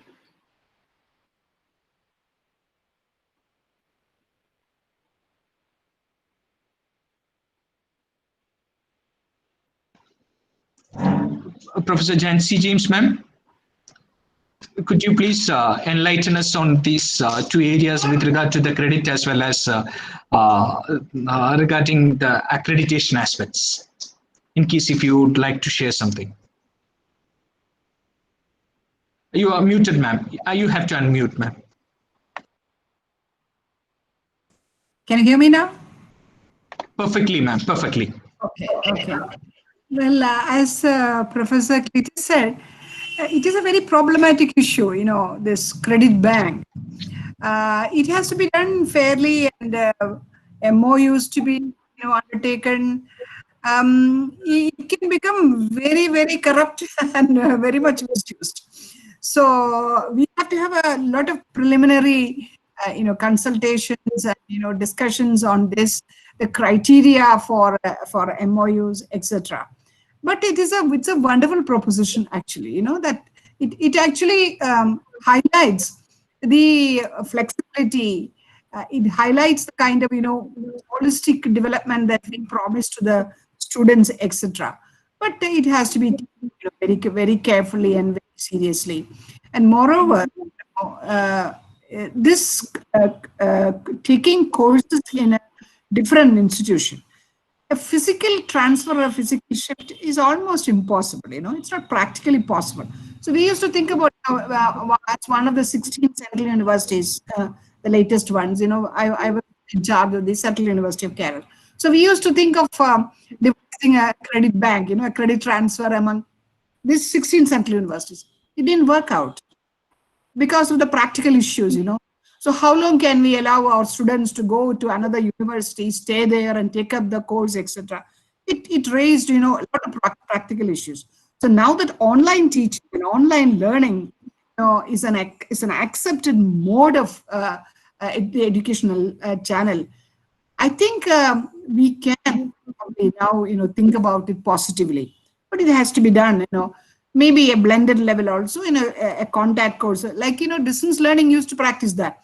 Some, or postal courses, and then, contact courses where the students have an opportunity to meet the students, etc. Now we can have it on the virtual platform. We can have an interactive, session with the teachers. So all this has to be worked out. Regarding the accreditation of institutions, and as Professor Cletus said, we should immediately, establish a state accreditation and assessment, council, a body which would, set up the criteria in the light of this policy, and then go in for an accreditation. See, I'm actually apprehensive about, this the colleges suddenly becoming autonomous and then into, higher education institutions, etc. That's not easy at all. See, with the like mushroom-like growing of self-financing institutions, and knowing the condition of many of these self-financing institutions and self-financing courses, I think we would perhaps defeat the very purpose of enhancing the quality of higher education by jumping into, giving autonomy, etc. At the same time, I am very much an optimistic person regarding autonomy, but unless accreditation is done fairly, in a very judicious manner, we might defeat the entire process. So for this, as an academician, what I feel is the government should take the initiative immediately to get together, the academicians and, all the stakeholders, including the students, talk out step by step the methods of implementing this policy, where accreditation and then this giving credits, the evaluation process, evaluation of the student, evaluation of the institutions, is very important. It's very crucial, because ultimately it comes down to where are you making it to? What is the outcome? So I think very serious. I understand in Kerala already a committee is being constituted, already done, I think, for thinking seriously about this concern. I hope something happens. Okay. Thank you, ma'am. And my last question to Professor Sudhir sir. There is a question in the chat box. After that, it will be open to the participants. You can unmute yourself and you can ask. Please introduce yourself and you can ask to the panel members. And even we have two eminent speakers who were here for the invited talks. Professor Jancy James, the former Vice Chancellor, and Professor Emeritus Professor M.A. Sudhi, sir. So you can ask to any of the panel members or to the invited talk resource persons also. So the last question with regard to the chat in the chat box is to Professor M.A. Sudhi, sir. So this is one of the participant is asking with especially, name is Ruby Abraham. The question is, if this NEP 2020 is implemented, what will happen to the diploma in teacher education institution, DEIT? Hello. The policy has come up with a suggestion that we should go for 4-year B.Ed integrated program from 2030s. So till this 10 years, all these courses will survive. That is, DLED courses will be there, and even pre-primary certificate courses and all that will remain the next 5. But all these teacher education institution should be ready to go into a multidisciplinary institution, sir. As a Stein, you are taking care, and there we can bring different options also. That they can specialize in for the foundation courses. They can specialize. Some of the teachers can specialize for the preparatory, then middle school, then school education courses. We have to bring that diversification there. That is, they do not want it to only to be a standalone course. So that multiple integration should be brought in to the educational institutions. But at present, the TTIs, the diets and all, they are offering that 2-year integrated program that will go for another 5 to 10 years. But eventually, all these institutions should should be they have to launch or they have to offer that 4-year integrated program. Either they have to bring into a multidisciplinary type of institution, or they have to develop into RIE models.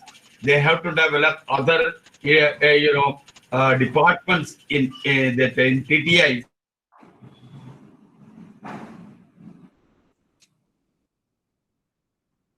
There. So, but they can build in a mathematics department, science department, social science department to strengthen that. So there will be a multi-level courses there and multi-level departments there. So it can become an institute of education offering that 4-year integrated courses, like our RIE model. So Kaushik was also mentioning about, there are 2 models. That RIE model is also there, and the other one, it is a dual degree programs and all. So they can, the TTIs, the best thing is they can go into an RIE model if they want to continue. But otherwise, with another 5 to 10 years, this 2-year program or diploma programs will perish. So they have to let it know. And they say that they are categorical saying that all our teachers should be qualified with the 4-year B.Ed integrated courses. And they have to, after that 4-year integrated program, they have to go for the TET also. That teacher eligibility test. That is also from preschool. That is from preschool to class 12. So from all the levels that they want qualified teachers. They don't want unqualified or not qualified teachers anywhere in the these 15 years of our school education. So this is the position now.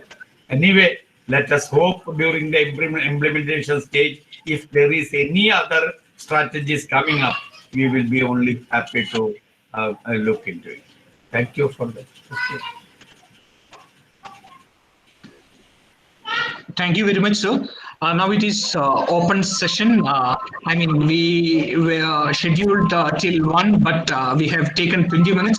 We'll take another 5 minutes in case if any of the participants have any of the questions, you can, it's open to participants. It's an open session.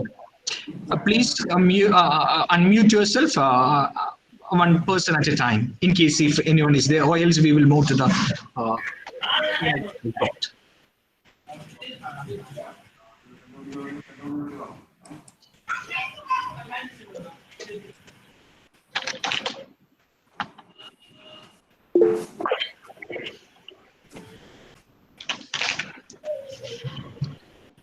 So I believe that all the faculty, I mean, all the resource person as well as the panelist members have shared their view, and our participant doesn't have any further questions. I believe that they have already asked, the sessions were so clear-cut, especially by all the faculty members, I mean, all the eminent resource persons of the day. And I would like to thank each and everyone who were here for the panel as well as for the invited talk. I don't know how to express our sincere gratitude to the former Vice Chancellor, Professor Jancy James, as well as Professor Emeritus and the former Dean, Dr. M.A. Sudhir, sir. They were here from morning 9 onwards, and I'm now it's 1:30. I mean, it's almost 1:30, and so since we could understand the sincerity from these two eminent people who guides the higher education in our nation. So one, I mean, Jancy ma'am was the first woman vice chancellor for us, and she now leads the country. That's what I have to share with the immense knowledge. With her immense knowledge, she is leading the country as well as the knowledge community of ours. So on behalf of St. Albert's College Autonomous and on behalf of St. Paul's College Kalamassery, I extend our sincere gratitude towards Professor Jancy James ma'am, who were here from morning, from the beginning of the program until the end. Thank you very much, ma'am. Thank you very much. Thank you. Thank you very much. And I don't know how to express my sincere gratitude to my mentor, Professor Dr. Sudhir sir. He was a mastermind behind the entire program. He, from the day one of the drafting, I still remember he called me and he shared, I mean, years back, not on this month or in this year. Years back, he had contacted with regard to the conceptual, I mean, to sharing with regard to the suggestions with regard to the national education policy, and he was there in St. Albert's College to lead the program with regard to the Center for Academic Leadership, which was in association with Aligarh Muslim University, a 4-day program where he sat with us and he shared with the academic community, and he led the drafting. I mean, he got some inputs from the academic community with regard to the drafting the national education policy also. So on behalf of St. Albert's College and on behalf of St. Paul's College Kalamassery, I extend our sincere gratitude and thanks to Professor Emeritus Dr. Sudhir sir. Thank you very much, sir. Thank you. Thank you. And I don't know how to express my sincere gratitude to the panel members who were here during the inaugural time and till now, and who expressed their wonderful sharing of their knowledge as well as the points that they were bestowed with. Professor Kaushal Kishore, from the last 1 month, we were in contact trying to associate with the Central University of South Bihar to organize a program, but at the end we couldn't complete it. But he came as one of the panel members. With the Vice Chancellor, Professor Kaushal Kishore was interacting, and he was trying to get get sanctioned from the Vice Chancellor. But with regard to the COVID times, sir had to face some technical problems, but he was here on behalf of the Central University of South Bihar. So on behalf of St. Albert's and on behalf of St. Paul's College, I extend our sincere gratitude to Kaushal Kishore, sir. Thank you very much, sir. Thank you very much. And I hope that this will be the first, this will become a platform where the St. Albert's College Autonomous could collaborate with the Central University of South Bihar for further academic programs as well as seminars and research activities. Definitely, sir. Thank you very much. And I would like to extend our sincere gratitude to Dr. Nisha Singh, ma'am. To be very frank, I was not at all aware with regard to your connection with the Kaushal Kishore sir. And anyway, but as I had done some programs of IGNO also, while Professor Harry Cletus sir was heading one of the largest IGNO Center of South India. That's a St. Albert's College 1412. That's, I still remember the number that as a student of IGNO, former student of IGNO, I still remember the number 1412. So on behalf of St. Albert's College and on behalf of St. Paul's College and on behalf of everyone, I extend our sincere gratitude and thanks to Dr. Nisha Singh, ma'am, who serves IGNO and the Deputy Director responsibility. Thank you very much, ma'am. Thank you very much.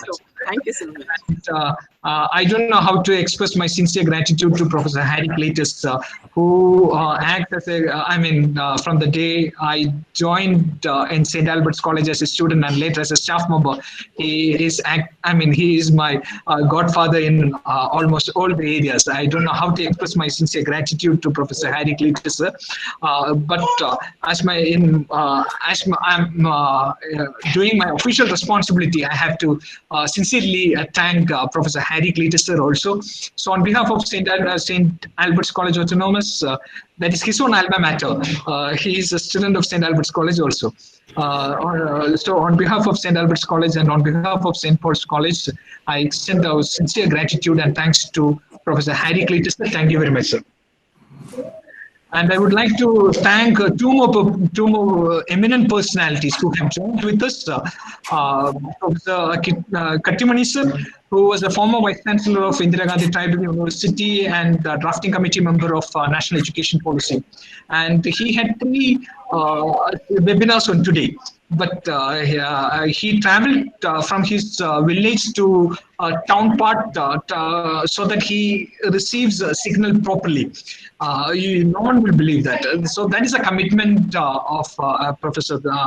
And on behalf of St. Albert's College Autonomous and on behalf of St.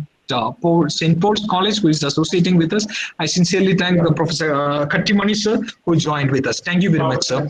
And Professor Gabriel Simon Tatil sir, who always is with us from the beginning, mentoring accreditation process of St. Albert's College Autonomous.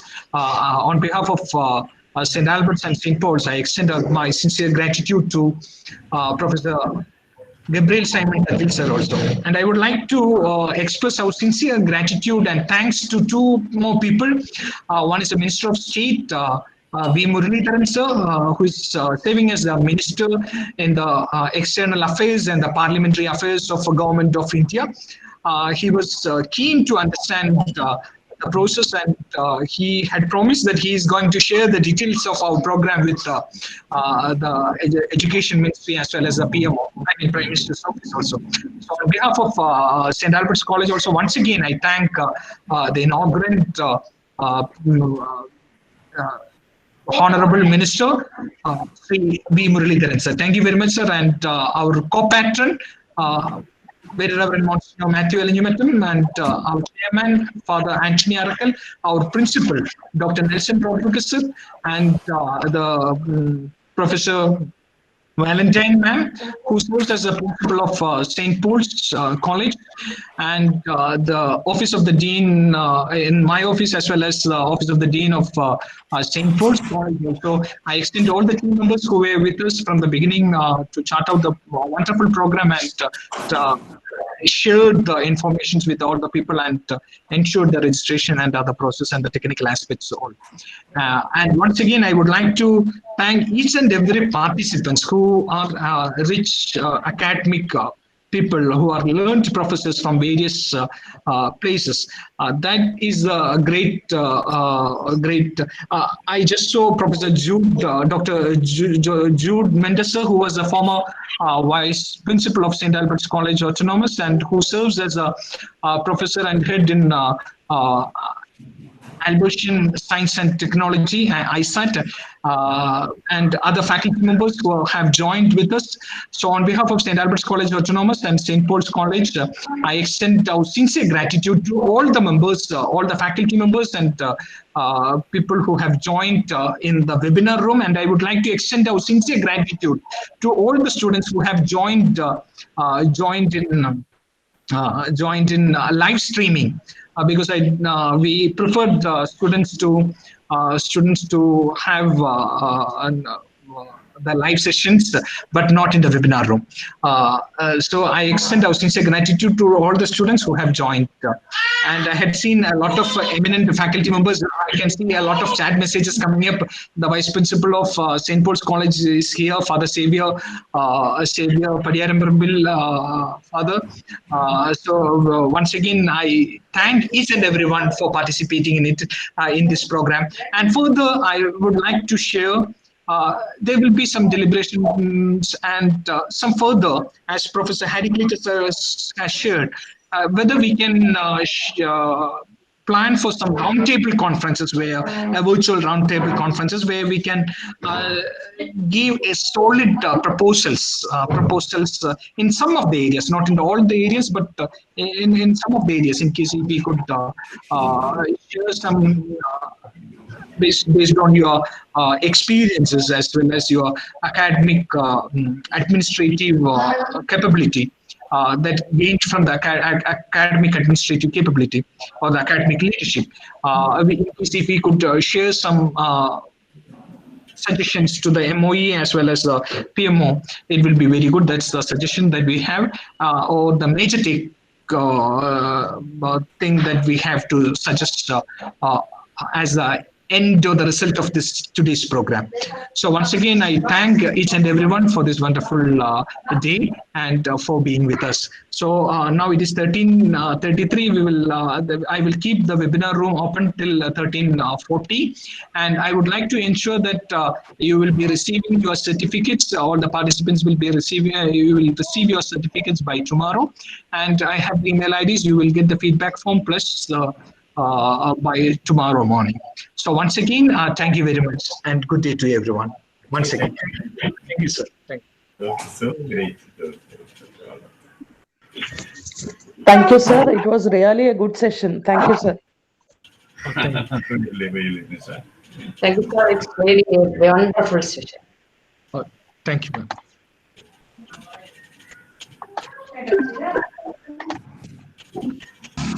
Shine, congratulations. Good effort. Very good.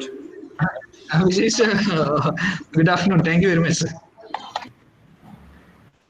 Yeah, it has been a very, very meaningful session, and congratulations to all the organizers, and of course, young Shine, you did very well, and may this bring forth some positive result for the whole exercise. Wish you all the best, and thank you very much. Thank you very much, ma'am. Thank you very much. Shine sir, congratulations. All sessions are very interesting and informative. Okay, once more, congratulations. Okay. Thank you, Abdul sir. Thank you very much. Thank you, sir. Okay. And you have ignited the brains and the minds of the youngsters. So keep it up. So it's the blessings of yours, sir. So this, sir, it's you are the one who mentor us all. Thank you very much, sir. True, that is, you kept it open, and in a short period of time, you organized it very well, in a very outstanding way.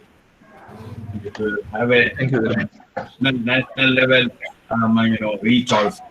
Not to, we thought first it will be only in Kerala and all, but it has gone to the national level now.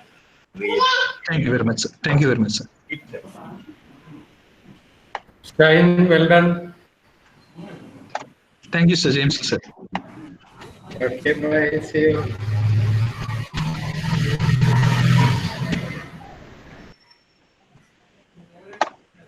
So, thank you very much, all the participants. I will wind up the webinar room maybe by 13:40, and I would like to ensure that you will be receiving the feedback from by tomorrow morning, and at the same time you will also receive the certificates also for the participation. Thank you very much.